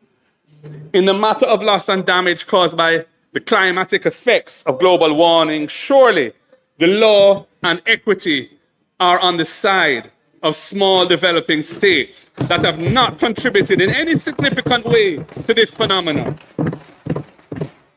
It is the states which are responsible for major fossil fuel emissions who are causing the loss and damage from monster hurricanes like Melissa. As these major states have caused the damage, then it is fitting that they should make reparations for it. This is in keeping with general principles of state responsibility in international law, as well as rules implicit in various treaties on climate change and that are in force today. I commend this to the government and ask them to explore it. We cannot just sit back and have a 56% hit to our economy for something that we didn't cause and that was clearly climate related, and just we'll just borrow the money and move on. We're not moving on. We're going to have to pay that debt back. And then we owe a duty to the countries of the world that are in a position like ours, and to ourselves, because it could happen again, to push the needle. Jurisprudence is not fixed in time. It can evolve. And the door was opened last year. Madam Speaker, while on the topic of international relations, I noticed the Prime Minister's exhortation to fellow CARICOM leaders to adopt a foreign policy of, in quotes, principled realism. I wondered uneasily to myself what that potentially self-contradictory concept means to him. And it wasn't long before its first manifestation emerged when the Jamaican government unilaterally terminated the 50-year Cuban medical assistance program. That is what the foreign minister, having told Parliament that this decision had nothing to do with pressure from the US. That is what she said in this Parliament, that decision had nothing to do with pressure from the US.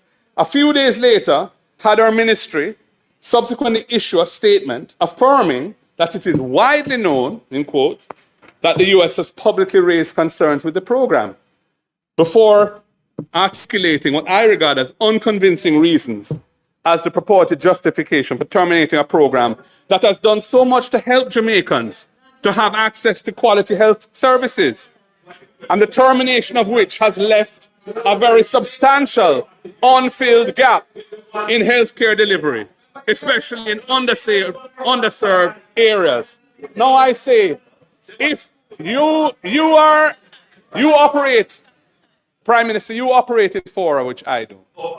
So there may be things that you're aware of that I am not. But before you make a move like that, you have to put other things in place. You can't terminate an agreement that the Jamaican people are relying on and have nothing in place. I'm scrambling around while people are suffering. Again, poor government, mismanagement. And Mr. Speaker, Madam Speaker, for the record, we, and I believe all of us in this House, on both sides, thank the government and people of Jamaica for their 50 years of valuable... I'm going to start again. For the record, we in this House, and I believe on both sides, thank the government and people of Cuba for their 50 years of valuable and selfless service to the Jamaican people. And we join with other Jamaicans who regard this so-called principled realism as an act, really, of a response to external pressure in a way that has been at the expense of the Jamaican people. Preparatory work should have been put in place before you made a move like that. And it was not. Madam Speaker, it has been 5 months since Melissa devastated our island home. A storm of unforgiving force. Melissa carved her name into the history of our nation. While the most impacted parts of the island were from Manchester heading west through St. Elizabeth and Westmoreland on the south coast, and from St. Anne heading west through Trelawney and St. James and Hanover on the north coast, other sections across central and eastern Jamaica also suffered serious damage, and that's often overlooked. When you visit the badly affected areas, the evidence of military's wrath remains very much before your eyes. Today, I do not come to this house to merely catalogue the damage, though the numbers that we have quoted are sobering. I come to speak about something more powerful than the storm. I come to speak about the spirit of the Jamaican people, more powerful than the storm. I have walked through the rubble and debris in Black River and in White House. I have stood in flooded, carcass-littered fields in St. Elizabeth and Westmoreland. I have listened to traumatized ladies in the shelter at Petersfield High School. I've walked with families through devastated housing schemes like Edmund Ridge, Estuary, and Catherine Hall in St. James. I've talked with mothers in Hanover who lost their roofs from their homes. Their lives have been dealt a serious setback, but their hope remains intact. I have seen what the official reports do not capture: the incredible bravery of so many unsung heroes during the passing of the storm, who risked their lives to save the elderly and the weak, neighbors sharing their last meal, churches who lost their roofs still willing to provide a helping hand to those in need, communities caring and sharing, not as individuals, but as one Jamaican people. I also saw the spirit of Jamaicans who are not affected directly by the storm, but who stepped up in a massive way.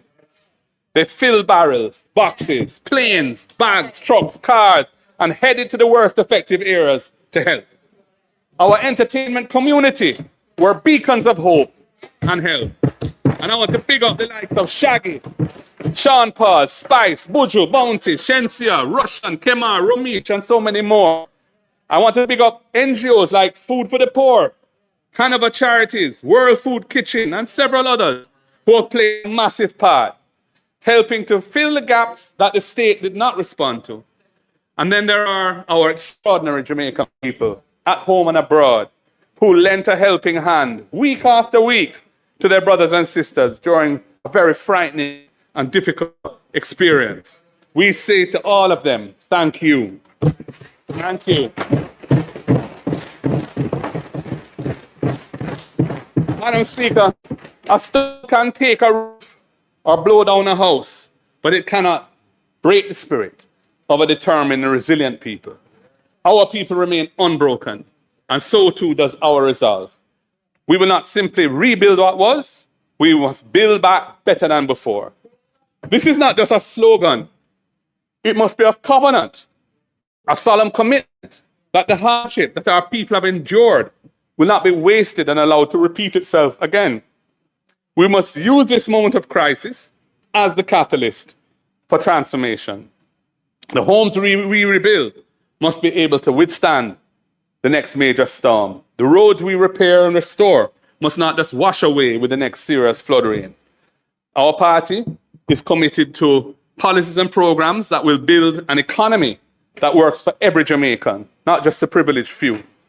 In this post-Melissa period, every policy that I outline today, every program that I propose is measured against one question: does it help build us back better than before?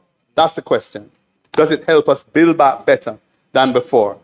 The state has a fundamental responsibility to the people of Jamaica amidst the devastation and loss suffered by so many.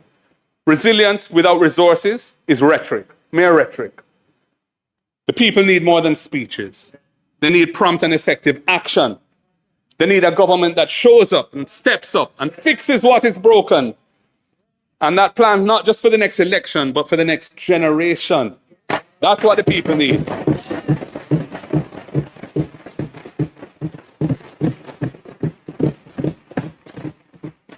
So how do we... Yes, I will. So how do we pay for recovery while maintaining fiscal discipline. I have been in Parliament long enough, nearly 20 years now, between the Senate and the House, to know that prices without numbers are just noise. The PNP understands that every dollar spent must be generated by sustainable sources of revenue and fully accounted for. It was the PNP that enacted the current form of the fiscal responsibility framework. We did that, not you. You went partway. We took it to where it is now. It was the last PNP administration that stabilized the economy, which others, including you, Prime Minister, had left in ruins. We did not abandon fiscal discipline in a crisis. We didn't do that.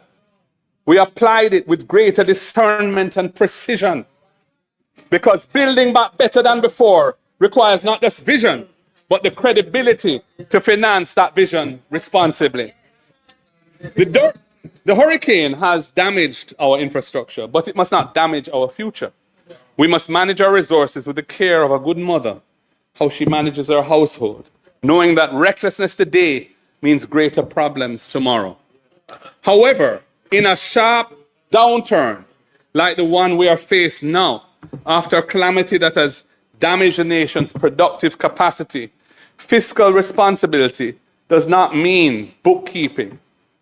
It doesn't mean excessive fiscal conservatism in this time. It means judicious fiscal decision-making. It means sensible prioritization. It means ensuring that every dollar we spend on public works creates lasting value, not temporary relief that washes away with the next heavy rains. That is what building back better than before demands.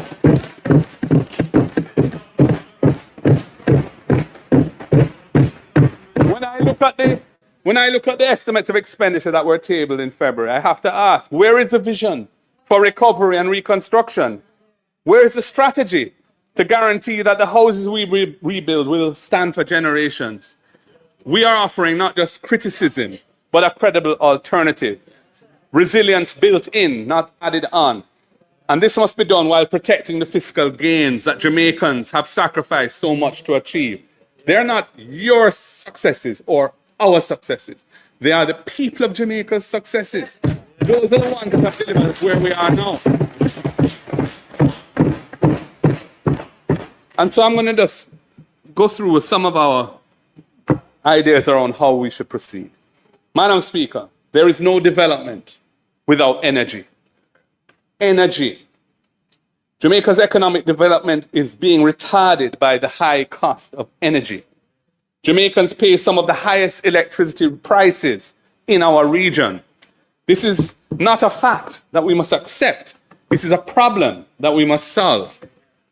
There will be no affordable energy without competent, bold leadership. To power our recovery and a more productive and competitive economy, we must build back better than before. The current license with the Jamaica Public Service Company expires in 2027. It's just around the corner. The next license must be negotiated with one overriding objective: to reduce the cost of electricity for Jamaican households and businesses. That is central to being able to build back better than before. The transition to renewable energy has to be accelerated. Jamaica is blessed with ample sources of solar, wind, and other renewable energy. They are cleaner, they are cheaper. And as the current war rages in the Middle East, Jamaica remains way too vulnerable to external shocks that cause sharp, painful, and economically debilitating spikes in the price of oil and gas that we import to fuel our imbalanced energy sector. And I have to remind the House, it was us who passed the Electricity Act in 2015 to modernize the framework. Aspects of it have not been rolled out all now. Certain codes have not been developed and so on. And we were the ones who established the General Procurement Office to ensure that new projects to build out productive capacity in the energy sector could be done transparently and efficiently. But it has been an absolute disaster, the way you've managed it over the last 10 years. There have been for 8 years, there was no RFP issued. And we've been stagnant in the same mix, essentially, other than the projects that were initiated under us and came to fruition a few years after. You should be issuing utility scale requests for proposals every 2 or 3 years, ensuring a steady pipeline of new generation capacity. This modern, forward-looking approach is how we would build back better than before.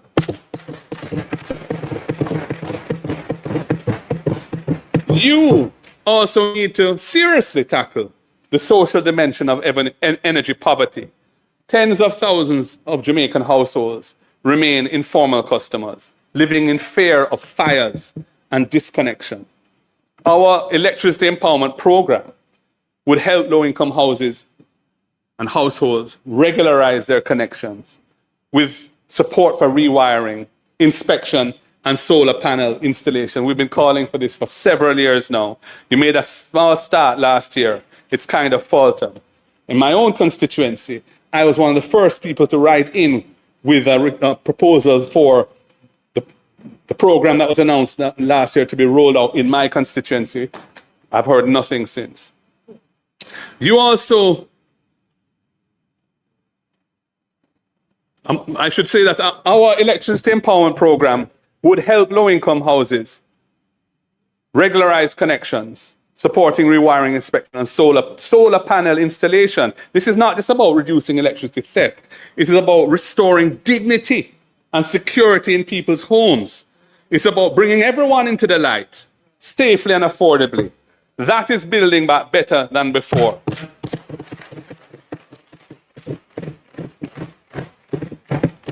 Madam Speaker, looking at the health sector, Jamaica's hospitals in the public health system are in a shockingly bad state. Corridors are filled with patients. Vital equipment either doesn't exist or is not in good working order. The staff are doing the work of 3 people each with the resources of 1. The crisis in our public health system has now been compounded by the decision of this government to terminate the Cuban arrangement. For the past century, half a century, healthcare workers from Cuba have served side by side with our own professionals in our hospitals, in our clinics, under a bilateral agreement that facilitated cooperation, and that has stood the tale. That bilateral agreement has been continued on under governments on both sides. At the time when our emergency departments are overflowing, when our operating theaters sit idle for lack of staff or bits of equipment that aren't working, when our nurses are immigrating in such high numbers, this government has chosen to send home, a couple of hundred Cuban doctors and nurses who are on the ground, working in public health facilities and serving our people. That is not building better than before, unless you have something in place to replace it, which you don't. So I say, why not roll out a national health insurance scheme, beginning with full coverage for our most vulnerable? Children from birth to 18 years, seniors 65 years and older, and persons with disabilities. Start with them.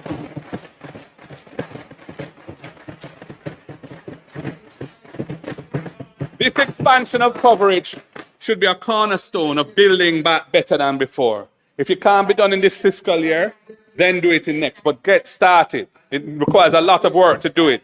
We heard about some task force being tasked with developing the proposal. That's years ago, and not a word since.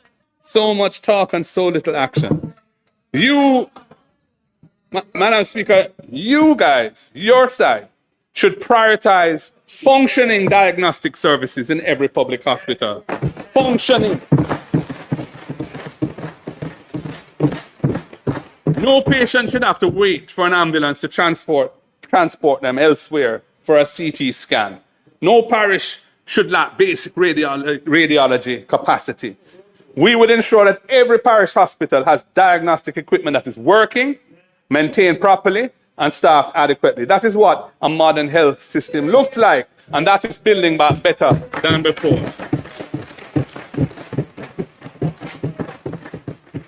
And we have this Cornwall regional debacle going into its umpteenth year. I don't know how many years since that project started with a $2 billion budget. 20-odd billion, we don't even know the current numbers, and it can't finish. Now they talk about some dome as a stopgap measure. Well, yeah, great, but finish the project, man. We need proper accountability. Somebody should be held responsible for the mother of all overruns.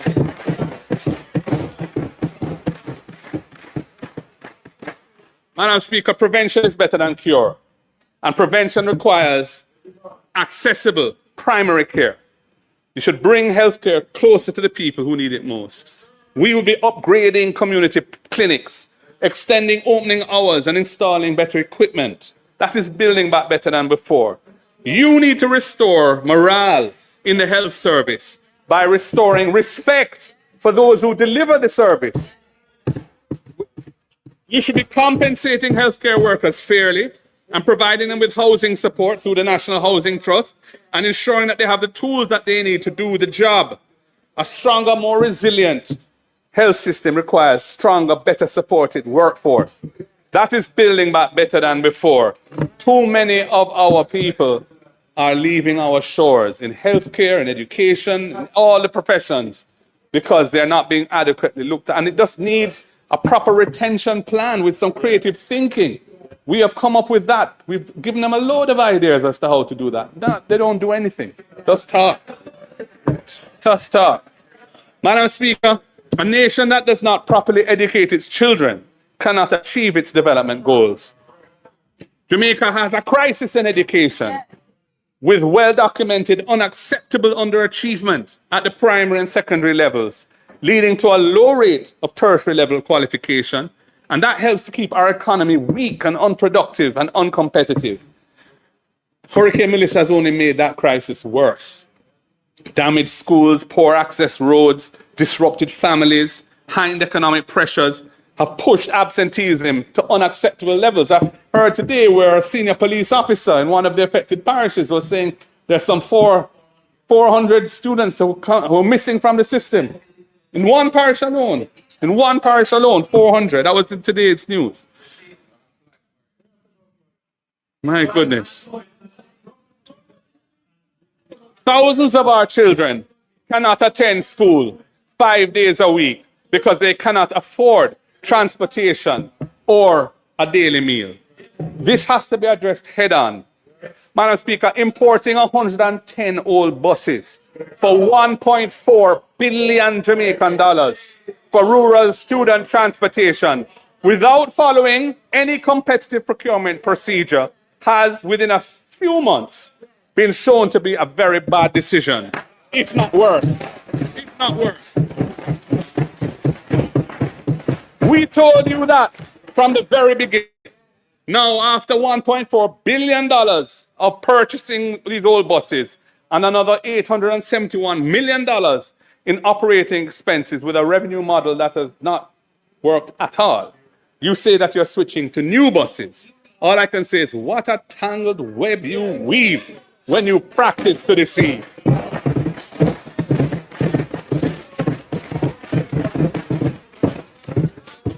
Madam Speaker, our plan would have given the people the Rural Initiative for Delivering Education, we call it RIDE, to provide transportation subsidies, initially for 20,000 vulnerable primary and secondary students who are outside of the JUTC network. We would be partnering with vetted, licensed transport operators and schools to deliver a cash-free, transparent system with the objective of ensuring that no child is left at home because of transportation challenges. We would have started with that. That is building back better than before. We all know a hungry child cannot learn, an undernourished child cannot concentrate. You should be ensuring that every child who needs a meal, school receives one every single school day. We would be rolling out the Ensuring Adequate Sustenance for Education program, EASE, to expand school nutritional support for 245,000 children. That would be building back better than before.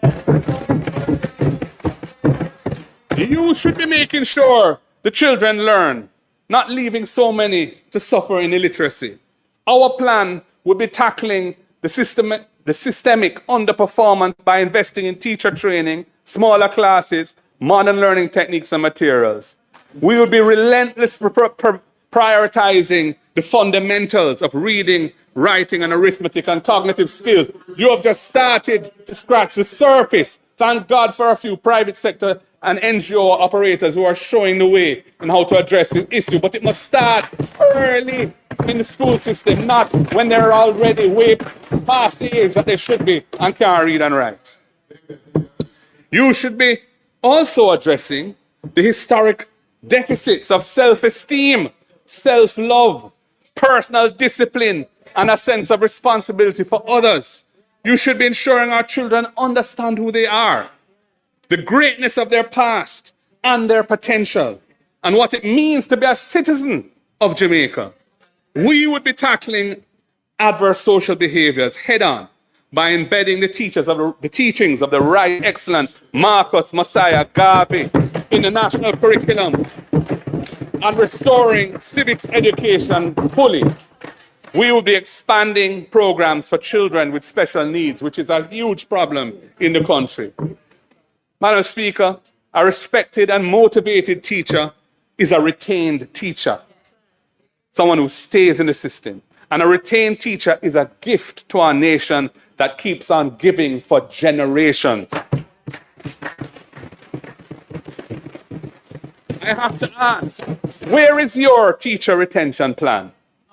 You should be encouraging teachers to stay in the system by providing student debt reductions, motor vehicle concessions that increase with years of service, and other things that we have been telling you to do, which are eminently doable, which should make a big difference to the lives of our teachers, increase retention, and you're not doing it. You should be prioritizing our teachers when it comes to National Housing Trust allocations of houses. You should be negotiating package deals for teachers to get free internet service as a tool of their trade. You should be valuing our educators by practical policies that improve their quality of life. That is building back better than before.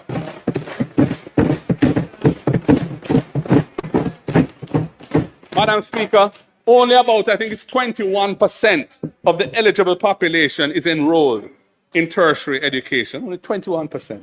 And only 15% of the total workforce holds formal tertiary level qualification, 15%. Jamaica cannot move up the value chain and create an economy that delivers wealth for all our people without expanding access to tertiary education and training. Can't be done. You should be doing something about this, but you're failing the people. We would roll out the First in Family Scholarship Program, providing full scholarship for the first person in a family to attend university or college. And our spokesman for education should take a bow. It was his creative thinking that put that on the table. I want to big him up for that.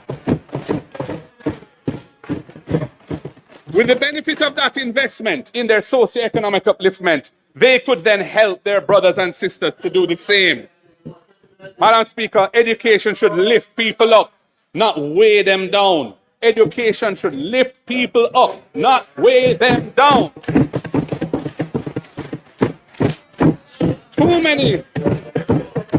Too many graduates are suffering under the weight of student debt. You need to do more for them. We would have capped Student Loan Bureau loan repayments at a manageable percentage of the borrower's income. We would have suspended their payment obligations during periods of unemployment, taking the risk of economic malaise off of the student and onto the state where it belongs. And we would not have charged them penalties for that suspension of their obligation. We believe that creating accessible transition from education to employment is building back better than before. We commend our ideas to you. Madam Speaker, Hurricane Melissa did not only destroy homes, it damaged livelihoods. Our farmers, already struggling with low technology, limited financial assistance, limited technical support, lost crops and livestock, lost greenhouses and other structures, and months of invested labor and capital gone, they are suffering. But in every crisis, there lies an opportunity. The opportunity before us is to transform Jamaican agriculture into a modern, resilient, productive sector. That is how to build back better than before. I'm sure you agree. You need to get more serious about building agriculture as a pillar of the economy. Investing in our farmers is building back better than before. we would have established an agricultural development fund financed by a reallocation of a portion of existing import taxes on foreign food and investing those import taxes in our own production and our own farmers and uplifting them. That's what we would have done. We would use it to support land preparation, irrigation, storage, and marketing for local farmers. We would be reducing post-harvest losses from 30% to 20% or less in 5 years. We would be expanding irrigation from the current 18% of arable land to at least 25%. Water security enhances food security, and that is building back better than before. Speaker, you should be deepening on that side, should be deepening and strengthening the linkages between farmers and consumers. The school feeding program should prioritize locally grown, nutritious food. Empower our farmers and feed our children. Hotels and restaurants should be encouraged and supported to buy Jamaican. It's hardly happening. Special economic zones should be established for agriculture. Special economic zones should be established for agriculture, focusing on export crops where we have a competitive advantage. And there are several where we have a competitive advantage. But production levels are so low compared to even 20 years ago. Agriculture is really not going where it needs to go. For example, yam, spices, orchard crops, and medicinal cannabis. I hope you make a difference in that area, because your predecessors have been hopeless. I'm really looking forward to seeing you make some progress. Wants the action. Creating these linkages and markets would be building back better than before.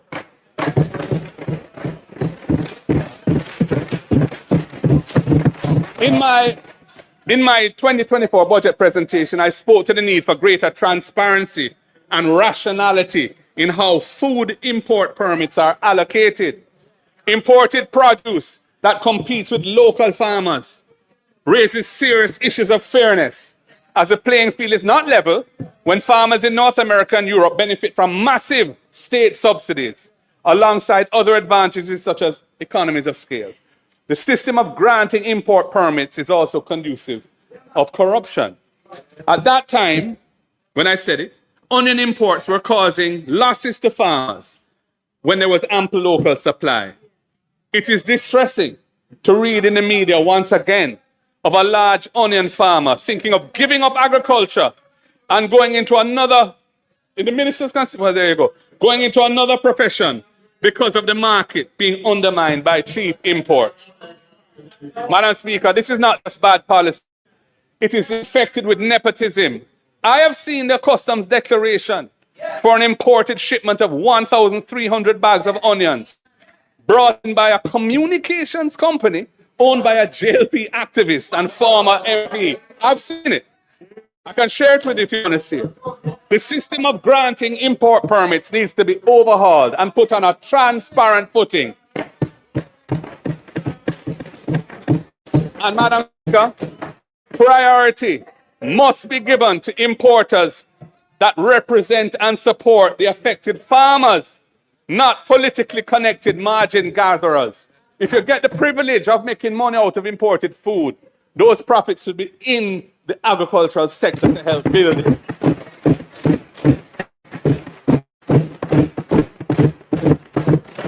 Madam Speaker, in the context of this discussion on food security, it is also worth pointing out a peculiar vulnerability of the Jamaican economy, which is our abnormal dependence on remittances. Remittances provide currently some 3.5 billion US of financing to the Jamaican people each year. With 100% retention in the local economy, unlike tourism, and the direct support that it provides low-income families, this is the largest, most important, and most impactful source of foreign exchange available in Jamaica, remittance. Remittances are a vital buffer in times of crisis. During the pandemic, when other large foreign exchange earners dried up as international travel ceased, our balance of payments remained largely unaffected, and the exchange rate remained stable because of the increase in remittances, which effectively rebalanced the current account of the country. Similarly, after Melissa struck, in December 2025, net remittance flows of $315.3 million US represented a 13.6% increase over the same month in the prior year, helping to fund the revaluation of our currency, which has taken place since December.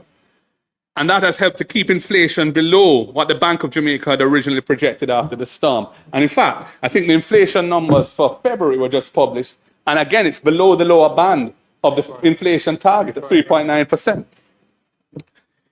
Even in normal times, remittances help to sustain our current account balance and finance our imports, including $1.4 billion of food imports, which amount to nearly 20% of total imports, something which we cannot continue to allow. It's not sustainable, and it is depriving value added and wealth creation in our economy. But we have to big up and give thanks to the Jamaican diaspora for their commitment to their home country.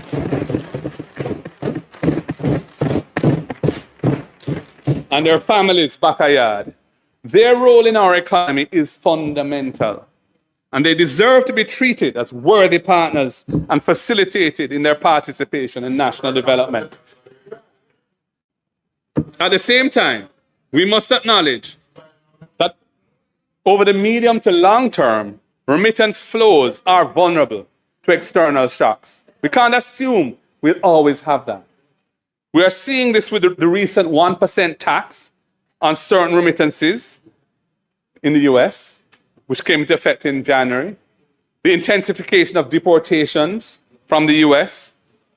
Madam Speaker, as generations evolve from persons who were born here to their descendants whose ties to Jamaica are necessarily less direct, it will also have an impact.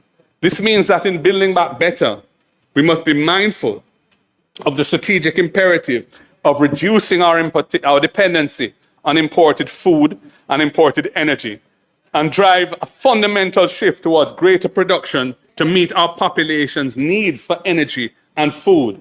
Time come for that. We have been dragging our feet too long. Madam Speaker, the images that emerged after Melissa will stay with us for years. Families sifting through rubble, children sleeping in schoolrooms, community centers, elderly persons exposed to the elements. Housing is not just about shelter, it is about dignity. And too many Jamaicans have been denied dignity for too long. When we rebuild, we cannot just rebuild the same vulnerable structures. We have to build back better than before. The housing deficit stands at nearly 200,000 units, yet only 2,300 homes have been built annually by the NHT over the past decade. 21% of our population lives in informal settlements.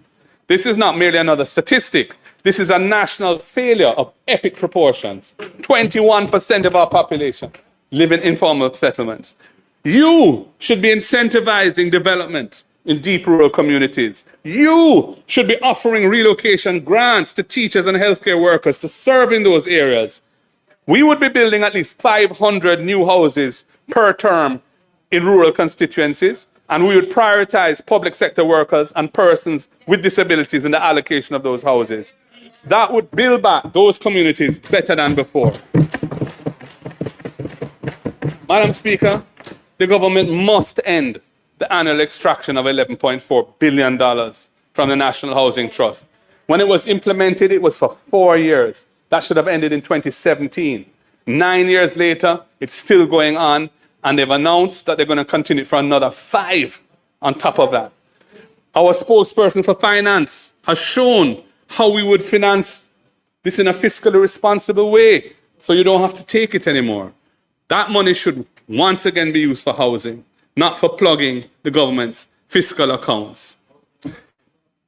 Creating new, affordable home ownership is the only way we ensure that Jamaicans who are toiling day and night to get ahead actually have the opportunity to own their own home.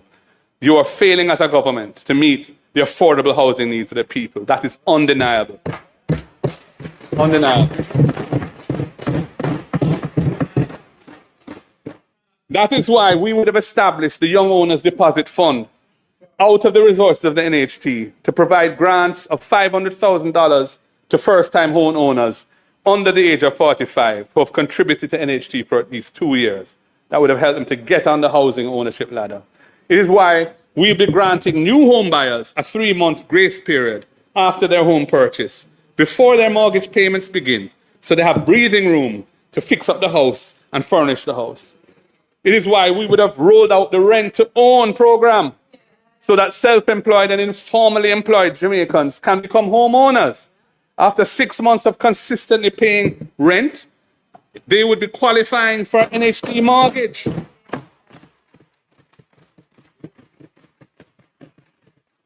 We'd also allow a portion of their rent to count towards their deposit, creating a clear pathway from tenancy to ownership. That would be building back better than before.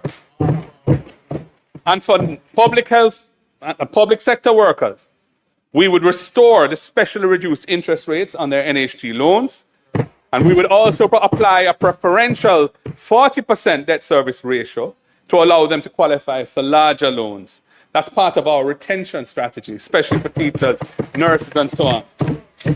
Recognizing their service with tangible support is the right thing to do in building back better. Madam Speaker, land is the source of wealth. Land ownership is a cornerstone of national identity.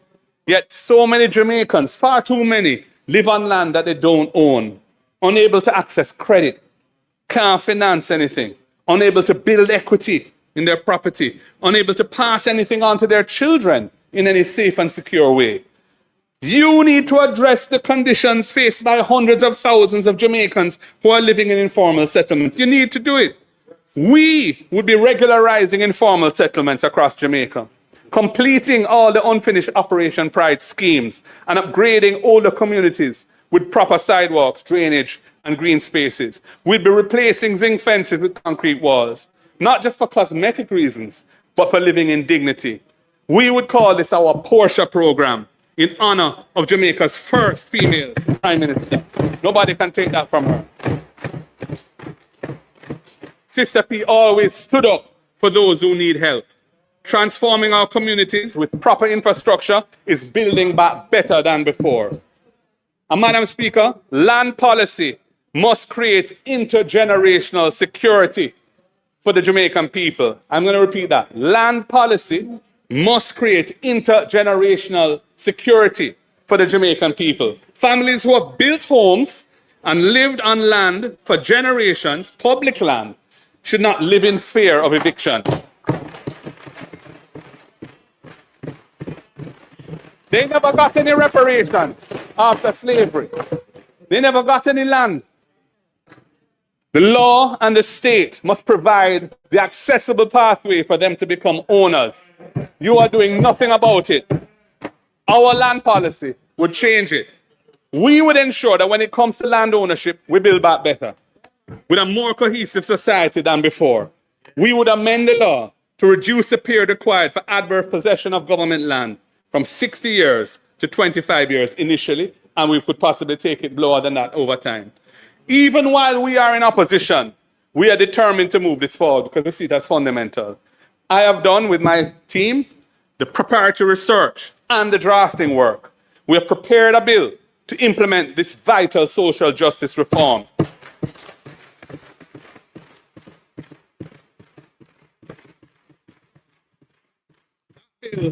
That bill will seek to amend 3 pieces of legislation: the Limitation of Actions Act, which is over 100 years old, the Registration of Titles Act, which is also over 100 years old, and the Cadastral Mapping and Tenure Clarification Special Provisions Act, which is a big mouthful, but it deals with land titling. I will be tabling that bill as a private member's bill after this budget debate, and I'm going to seek support from both sides of the aisle for this reform.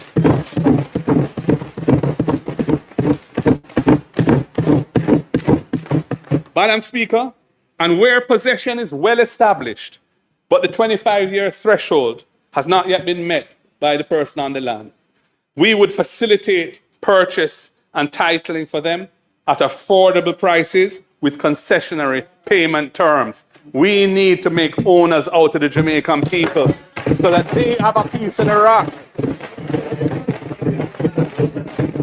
This is social justice, which is a fundamental aspiration of our political movement. That is building back better than before. Madam Speaker, after 10 years in government, what have you done about beach access in Jamaica? More and more beaches are being taken away from the public. Our people are crying out for access to the beaches of the island. You've been dragging your feet on this issue for years. Your policy is stuck in the usual multiple announcements phase. You know, this is announced and then it's announced and it's announced. It's a bit like that project in St. Thomas there, where it's open when it's not even, no proper infrastructure. I'm sure it's going to be open a few more times. I see some public bodies have now signed with a big smile on their face to go in there and it's not even ready. We would use the law to guarantee public access while balancing legitimate tourism and private interests. No Jamaican should be barred from the foreshore. Restoring our people's connection to our national heritage should be part of building back better than before. It's very critical. Madam Speaker, Hurricane Melissa left Jamaica's already appalling rural road network in an even more deplorable condition. Farmers in St. Thomas can't get their produce to market. Children in Portland struggle to get to school. Patients in St. Elizabeth suffer in trying to reach health centers. Fixing the road network is an important national priority. It must be done properly to build back better than before. It must place climate resilience at the core. It means proper drainage systems, not pitchy-patchy repairs that don't stand up to the next heavy rains. Culvert and drainage systems designed for climate conditions. Madam Speaker, after 10 years, the government has failed to deliver a comprehensive road maintenance plan. I mean, that's undeniable. We had the road maintenance fund. They terminated that fund. That was a dedicated fund that was supposed to ensure that Jamaica had a proper road maintenance plan. They took it away, used it to guarantee some loan from overseas for some program, and never put anything back in its place. And there was no proper road maintenance plan or policy for years and years and years. And the road network is in a shambles. Now you say that you want to create a one road authority. You're talking about one road authority. Madam Speaker, I am not against streamlining responsibilities. I am not against promoting best practices. I'm not against quality assurance. These are important things. However, local authorities must be empowered to execute robust road repair and maintenance programs in each parish. That is a must. That is a must. We would treat road maintenance as a permanent commitment by establishing a divisional road maintenance fund and allocating at least 15 million per division annually for local road maintenance to be administered through the local authorities. And special provision needs to be made for farm roads. When a farmer can't get yam to Coronation Market, or when a truck can't reach a rural agro-processing center or the market in Montego Bay, it undermines food security, and we all pay the price. The road from the farm to the fork must be passable, reliable, and resilient. We would include a further amount of at least $5 million annually per division in rural areas to maintain farm-to-market roads. That would be building back better than before. And by doing it through the local governance network, you're empowering local communities. It would avoid the pitfalls of centralized bureaucracy. It would empower local people with local knowledge to fix local roads on a timely basis. This places accountability where it belongs, in the hands of local communities and their local representatives. That would be building up better than before. So when you come with the one road authority, I ask that that be part of its design. Can't be centralizing everything, because that's just going to create a bottleneck that the Ministry of Economic Growth and Infrastructure develop. Madam Speaker, I now turn to the cultural and creative economy, which is not merely an economic sector, but the very heartbeat of our nation. The contraction in tourism, the closure of hospitals and hotels and restaurants, the cancellation of cultural tours, all since Melissa, has disrupted the cultural economy of the tourism belt. Community recreation and entertainment, the fish fries and round robins that keep our community alive have taken a hit. And now we hear that Sumfest moving from Mobe. And it's going to be one night in St. Anne. That's a big hit for Mobe. Over recent months, we have had to say farewell to too many of our cultural icons. The great Jimmy Cliff, who helped to make reggae music an international genre and carried a message of liberation to the world stage. He has left us. We have lost two truly great musicians in Sly Dunbar and Cat Core. We have lost Max Romeo and Cocoa Tea, two much-loved voices in our genre. They've passed. These were not only entertainers, they were architects of our national identity, ambassadors of our culture, and chroniclers of our lived experience. We honor their memory.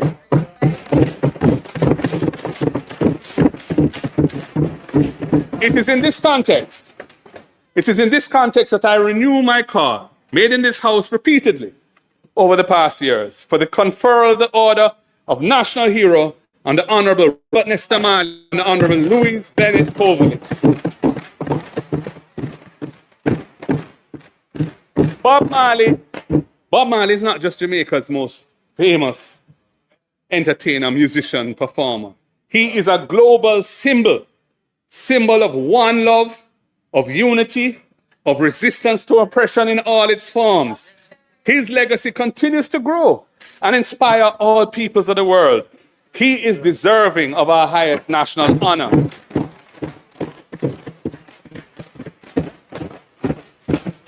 His 80th birthday has passed. The government must act. Miss Lou's pioneering performances and poetry in the Jamaican language provided deeper consciousness and self-affirmation of our cultural identity and uplifted our national confidence. She should be recognized as our second female national heroine. Speaking Building Back Better, you must ensure that our artists, our musicians, and our other creatives have access to financing, have access to training, and have access to markets. Right now, they're too often on their own. We would establish a $1 billion revolving creative economy fund to support our creative practitioners in the entertainment, in arts, in fashion, in culture. Investing in our globally competitive cultural assets will help to build back better than before. Madam Speaker, the current system for obtaining permits for entertainment events is fragmented, frustrating, and often unfair, especially in communities that are stigmatized, like some that I represent. The system needs to be made simple, it needs to be transparent, and it needs to be fair. Why haven't you fixed it after 10 years? We need less talk and more action. Our plan would have seen us establish a single window, one-stop permit system for entertainment event applications, transparent and fair. We would build back a cultural economy better than before, because when we invest in our culture, we nourish the heart and soul of Jamaica. We recognize the importance of culture and the creative industries in general, and the entertainment sector in particular, in providing livelihoods and driving commerce at the base of the economy. It is a very important sector. Madam Speaker, I move to small business. If you want to gauge the buoyancy of the Jamaican economy, look at the stock market under this government. This government has presided over 5 years of dormant valuations, sluggish listings, diminishing returns, and wealth. But what about the market vendor, the corner shop owner, the mechanic, the hairdresser, the small contractor? These should be the real engines of our economy, but they are struggling. You must empower MSMEs with concrete, practical support. Jamaica's informal economy has been estimated at 40% of the overall economy. This inhibits, I remind you that in 2015, Jamaica had the best performing stock exchange in the world, Don't forget that, because you like to revise history. But we're not letting you do it. Jamaica's informal economy is estimated at 40% of our total economy. This inhibits national development because informality is a restriction on the scope for business expansion. These businesses are often excluded from the financial system and from opportunities to build market share, and it contributes to our weak economic growth. The informal economy, Madam Speaker, the informal economy is large, not because Jamaicans want to be outside the system, but because the barriers to formalization are high and the incentives to do so are unreachable. The cost of compliance when MSMEs seek to formalize, both in terms of fees, in terms of effort, are burdensome. Too many of Jamaica's bureaucratic systems are business unfriendly. Even government programs for MSME support that are announced and funded year after year have failed to have desired impact. Their design and the requirements imposed fail to take the limited capacity of MSMEs into account. And so we don't have transformation. We don't have transition to a economy. You must lower these costs and remove these barriers. That's your job. That is what we would be doing. That's what we would be doing. We would offer a 3-year tax holiday for businesses once they formalize their operations. We would provide discounted government registration, permit, and licensing fees for doing business throughout the same period for new businesses coming into the fold. We would be building back better than before and empowering the economy at the base. This government, and every government, spends billions of dollars annually on goods and services. Small businesses should get their share. The law to allow this has been in place since 2019. We modernized the procurement system with the Public Procurement Act. Regulations took a long time to come after we did that.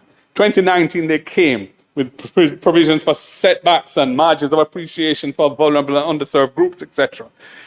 2019, nothing has been done to make it happen. 7 years later, you're saying you want to do it now. Well, let's see. This cannot be just mere talk and more of the same. You should be proactive in pushing these arrangements to favor MSMEs. Earmark 15% of government contracts for MSMEs. Actively monitor that target to ensure that it happens. Don't just set a target. Monitor the target, and it's not on track. Why is it not on track? What adjustments need to be made to make it happen? That's what we would be doing. That is building back better than before. Madam Speaker, our young people in this country have ideas. They have energy. They have talent. They need capital. They need mentorship. What are you doing about this? I don't see nothing. Way too little. We would have established a revolving $1 billion National Youth Innovation Fund to support youth-led tech and creative startups, empowering our youth to innovate and lead. That would be building back better. You must do something for the young people. I move to workers' rights and the dignity of work. Madam Speaker, the labor movement worked to build modern Jamaica. From the struggles of 1938 to the trade unions of today, workers have fought for every right they enjoy. But those rights are under threat. A stronger, fairer economy for workers is what it means to build back better than before.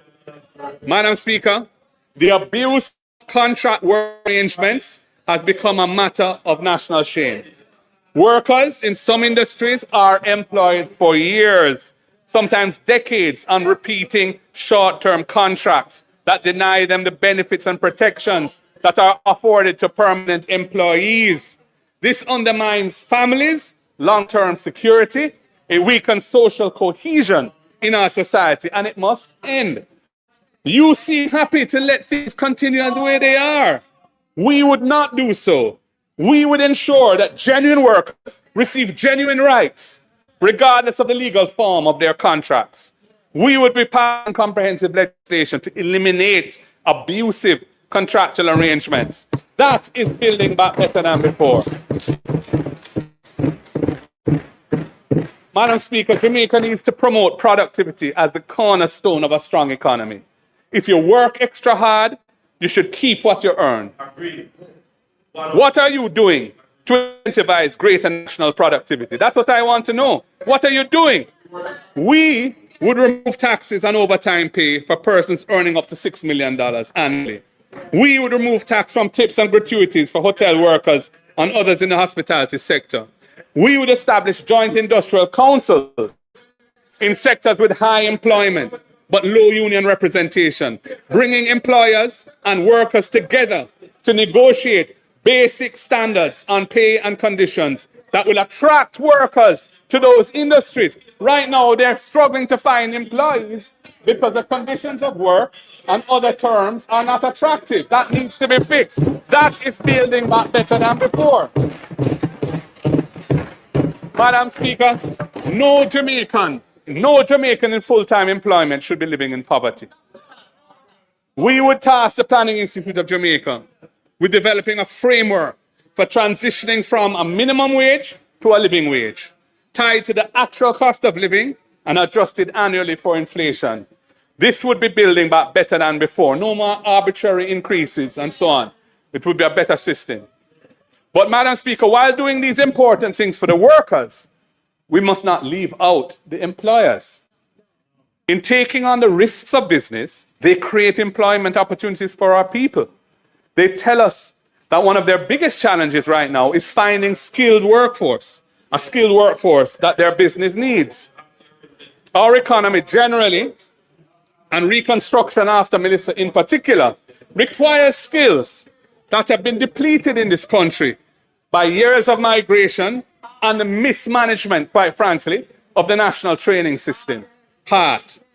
This government has failed to come to grips with the productivity gap.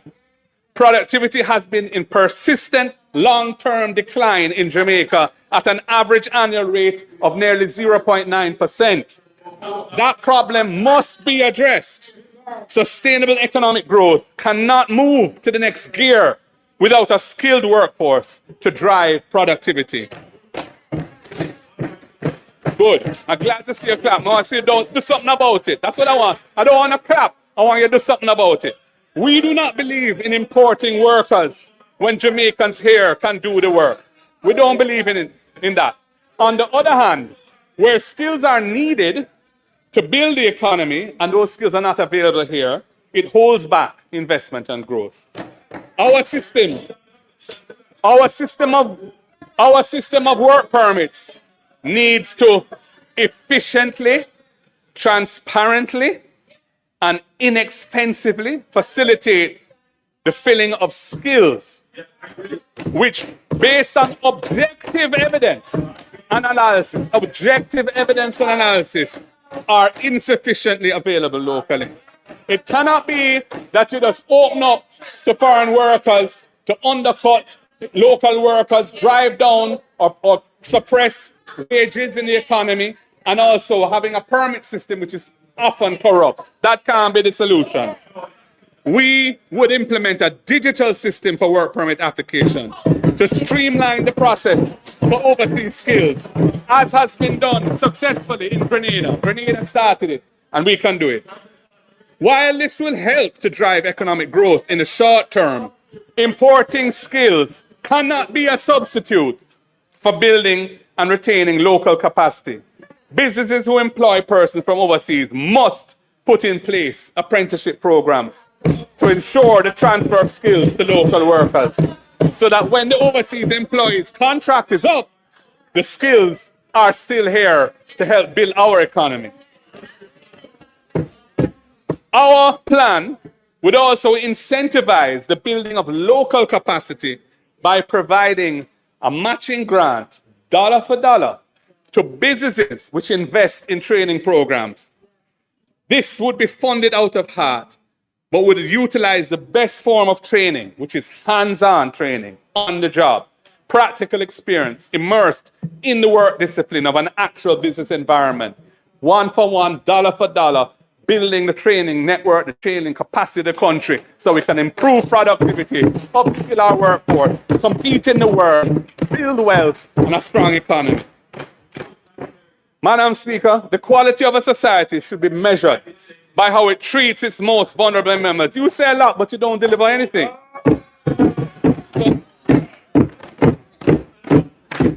Our senior citizens, much of whom have spent their working lives building this country, too often struggle to access their pensions on time. Persons with disabilities face barriers in transportation, housing, education, employment, and daily life. Survivors of domestic violence seek shelter and find waiting lists. That's what's happening. What are you doing about these things? That's my question. What are you doing about these things? The slow payment of pensions, the need for accessibility for persons with disabilities, and domestic violence victims. Strengthening our social safety net should be a critical part of building back better. We would recognize and prioritize timely delivery of pension payments and increase the tax exemption on pension income, recognizing that our seniors have paid their dues and deserve to live with dignity. That should be done. We would be making real positive change. We would establish a national disability fund, allocating again $1 billion annually to support persons with disabilities. You see, when you target resources, it's not huge sums of money, but when they're targeted to areas of need, it can really make a massive difference. And that's what needs to happen.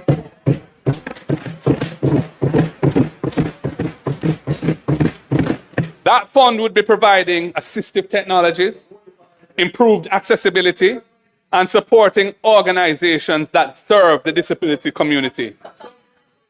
We would increase PATH benefits for pregnant mothers, ensuring adequate nutrition during pregnancy. We would establish support centers in every parish for survivors of domestic and gender-based violence, providing safe havens, counseling, and legal support. Every parish should have a center for that type of care and protection, because gender-based violence is a big problem right across the country.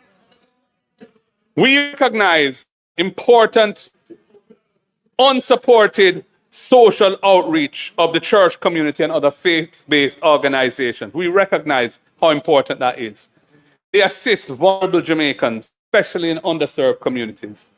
We would be establishing a faith-based community transformation fund, funded with $1 billion annually, to support the programs of churches and faith-based organizations that strengthen families, that promote economic resilience, and build community cohesion. They are filling a massive gap in underserved communities, but they struggle. They could do so much more. They have the wherewithal, they have the good intent, they know the people on the ground. The state should get behind them and help to make them make a big difference. Madam Speaker, these are measures that would build back better than before. Now, all well-thinking Jamaicans, welcome and celebrate the significant fall in murders in Jamaica over the past 2 years. And that is after 8 years of questionable policies, using states of emergency as a routine policing tool that the Constitutional Court has ruled to be unlawful. I once again want to extend congratulations to the Commissioner of Police and those brave and selfless police officers for this significant achievement. Respect is due to them. Madam Speaker, the policy of focused deterrence, which we have been calling for some time, has brought results. However, few people are comfortable with a very high level of police fatal shootings. Sometimes in circumstances where there are no living witnesses other than the officers involved.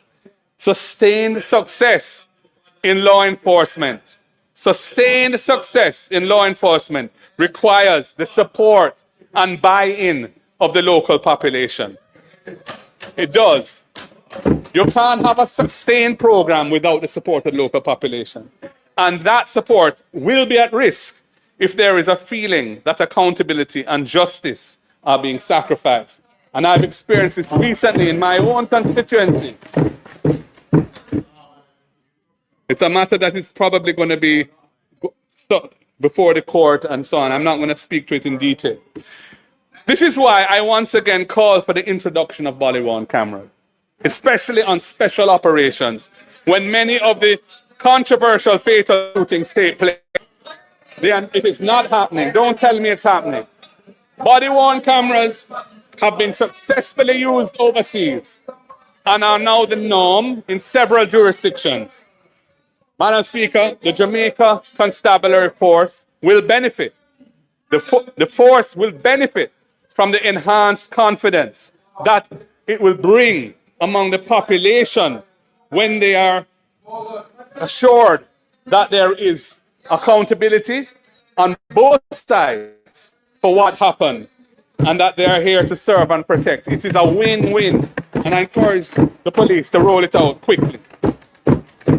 Madam Speaker, thousands of Jamaicans are trapped in a cycle of debt, which prevents them from moving forward. They owe property taxes, they owe traffic tickets, they owe water bills, they owe student loans. Interest and penalties have often grown larger than the original debt, and they cannot see a way out. Providing a genuine second chance to these Jamaicans so that they can start over again is a powerful way to build back better than before. We should offer them a second chance, or a clean slate. We would give people some room to restart and recover. We would forgive outstanding interest and penalties owed to government on these debts. And we would provide a moratorium payment for the repayment of principal. This is an investment in economic activity. When people are free of the weight of unpayable debt, they can start to build back their lives.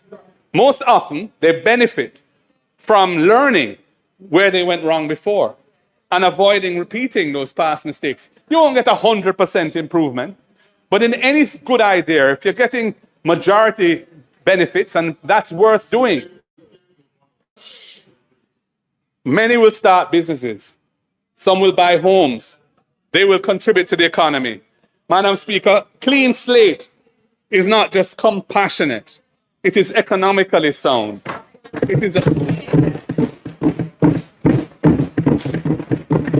It is another building back.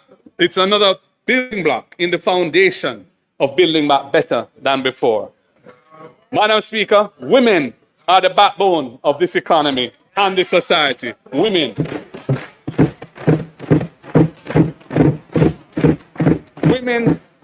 Women run our market.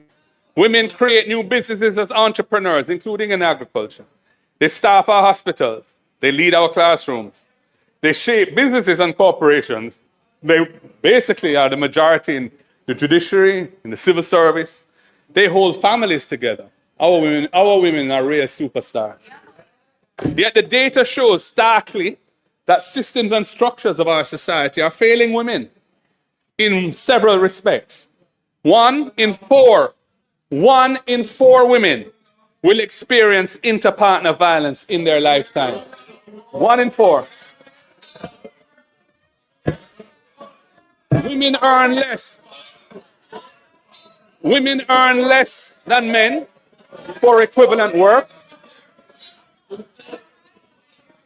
They are overrepresented in informal employment without access to pensions, health insurance, or housing loans. They bear the primary burden of unpaid care work in the home, and that limits their ability to participate fully in the economy. And when disaster strikes, as it did with Hurricane Melissa, women and girls are disproportionately affected, facing increased risks of violence, displacement, and economic insecurity. I want to say, what are you doing about this? Concrete, measurable action is needed. We would tackle gender-based violence as the national emergency it is. We would launch a national mobile app for the immediate reporting of gender-based violence, integrated with emergency services and local shelters.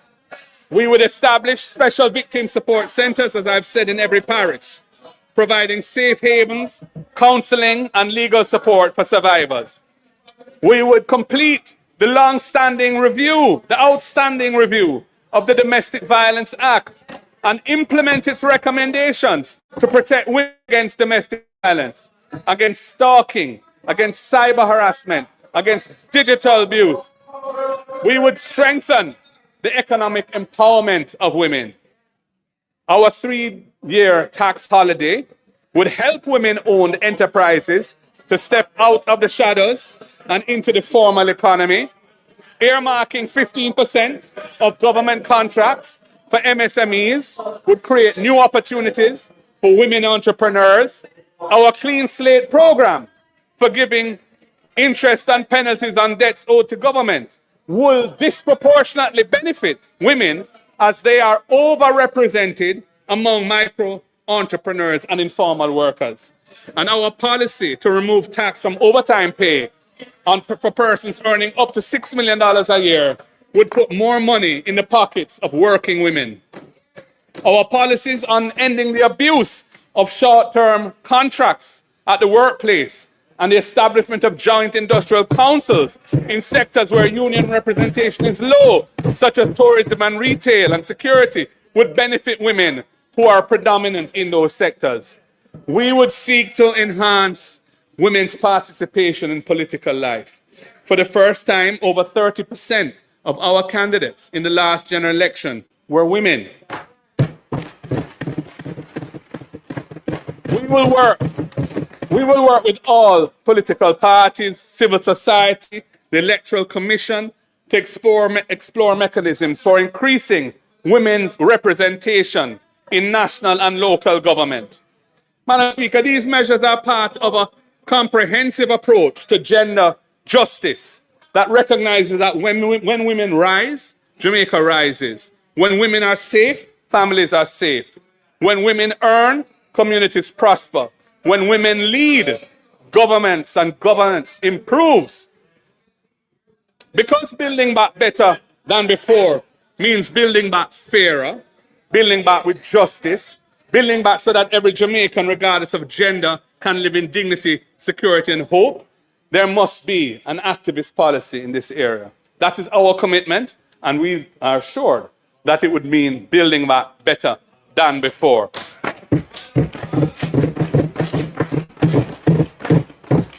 Madam Speaker, in 6 months, Jamaica has endured a ferocious hurricane that has tested our national will and our resilience. The war in the Middle East will reverberate across the globe to our shores, threatening supply chains, pushing up prices, making daily lives even harder. The coming months and the coming years will require many decisions that will test our judgment. This is not the time for lazy thinking, for complacency in how the country is governed. As we have shown in this budget debate, there is a better way that things can be done, from the design of the budget itself to the prioritization of things that can make Jamaica stronger and make life better for our people. As this budget debate has shown, there is a genuine alternative to the status quo, an alternative that actively builds on the solid foundation of fiscal stability and brings hope to our people. Jamaica's economy does not need to just drift slowly along as the dreams of our people take them overseas. Now is the time to build back better. It is not just a slogan. It is a call to action for Jamaica to step up its game, do the things and make the changes that will bring a positive difference to our reality. We have put in the time and effort to show that there's a better way forward for Jamaica. We are ready to confront and overcome the challenges and deliver strong and inclusive national development. Yes, it is possible to build a Jamaica where every child can learn, where workers earn value for their effort, where businesses can grow, where each family can own a home, and where every citizen can live with dignity. May God bless the people of Jamaica and this beautiful land we call home. Thank you.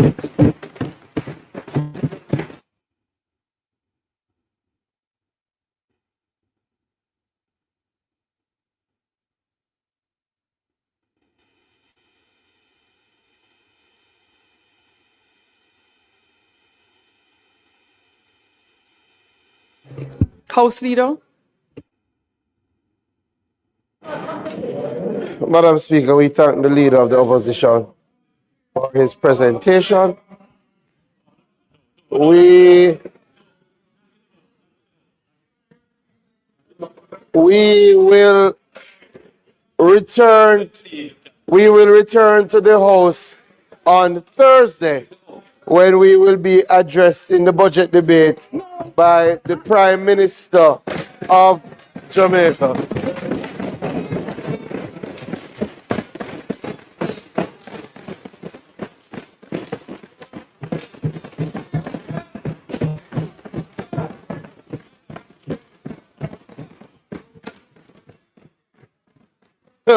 Madam Speaker, so we now move to suspend the budget debate and return on Thursday, and it is intended to do no further business today. So I ask that the House be adjourned until Thursday, March 19 at 2 p.m.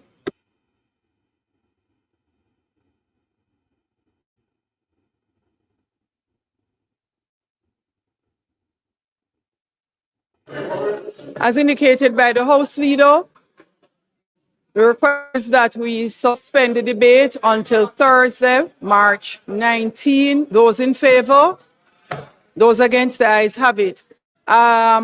We now move for the adjournment of the House, which will meet Thursday, March 19, 2026 at 2 p.m. sharp. Those in favor? Those against, the ayes have it. This honorable House now stands adjourned.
Raquel as she reintroduces the cast of Vibrations and their educational adventures to the screen. See Ronson and the gang experience the world of first-hand through interviews and interactions. Vibrations, where kids are taught about the world from someone they can relate to. Join us every Friday at 3:30 p.m. to hang out with your big sister Raquel and the kids of Vibrations. Right here on PBCJ, the People Station.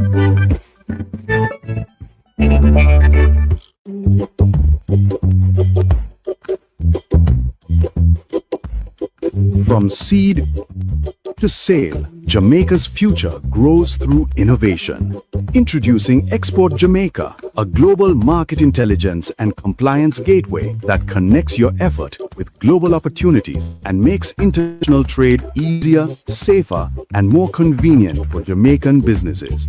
Powered by the Jamaica Trade Board Limited, Export Jamaica is designed to position your products competitively and guide you through international trade.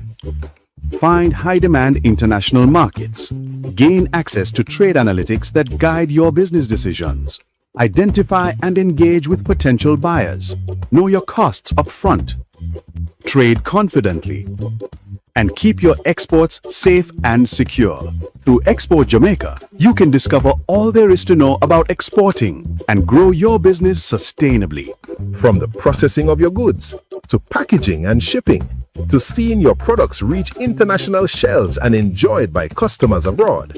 Export Jamaica provides the market intelligence and insights behind each step, helping you identify demand, understand export pathways, and unlock financial growth. Hello to a prosperous future.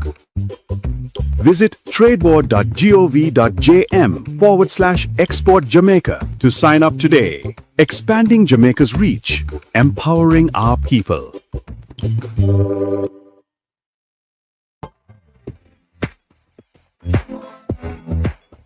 Jamaica is on the move with a smarter and cleaner transportation. The government is enhancing the JUTC fleet with 100 new CNG buses with 10 specially outfitted for the disabled.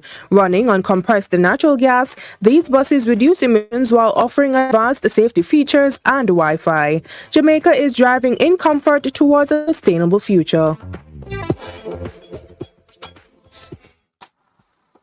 $1.4 trillion. That's how much the government plans to spend this fiscal year. Watch PBCJ's live coverage of the budget debate, March 10 to March 24, as the government outlines financial plans for the upcoming fiscal year, detailing funding for health, education, national security, social security, food security, and infrastructure. The budget debate. They serve as a performance assessment of the previous year and public declaration of our leaders' intended priorities. Watch the budget debate on our television station. Join the discussion on social media, live on the People's Station, PBCJ.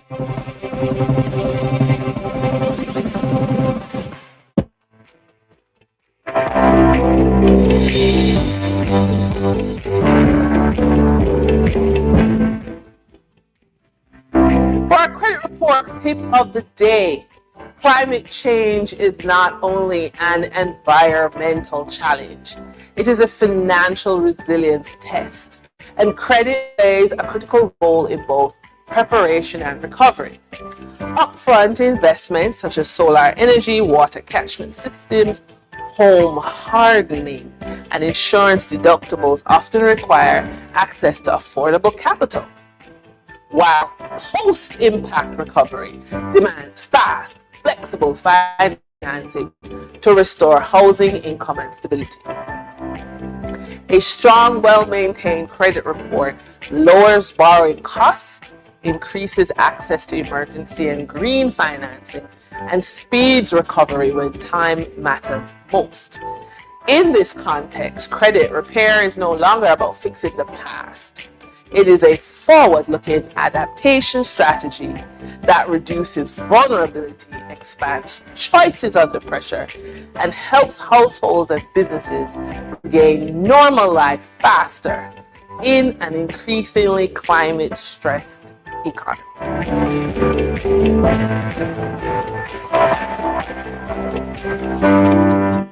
Thank you for stopping by and diving into Jamaica's incredible military history.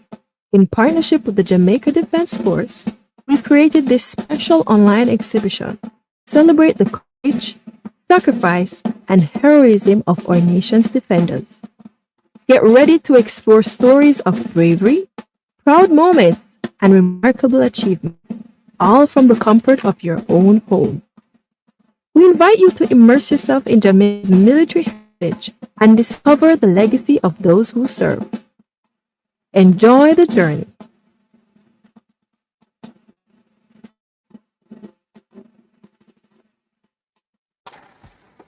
$1.4 trillion.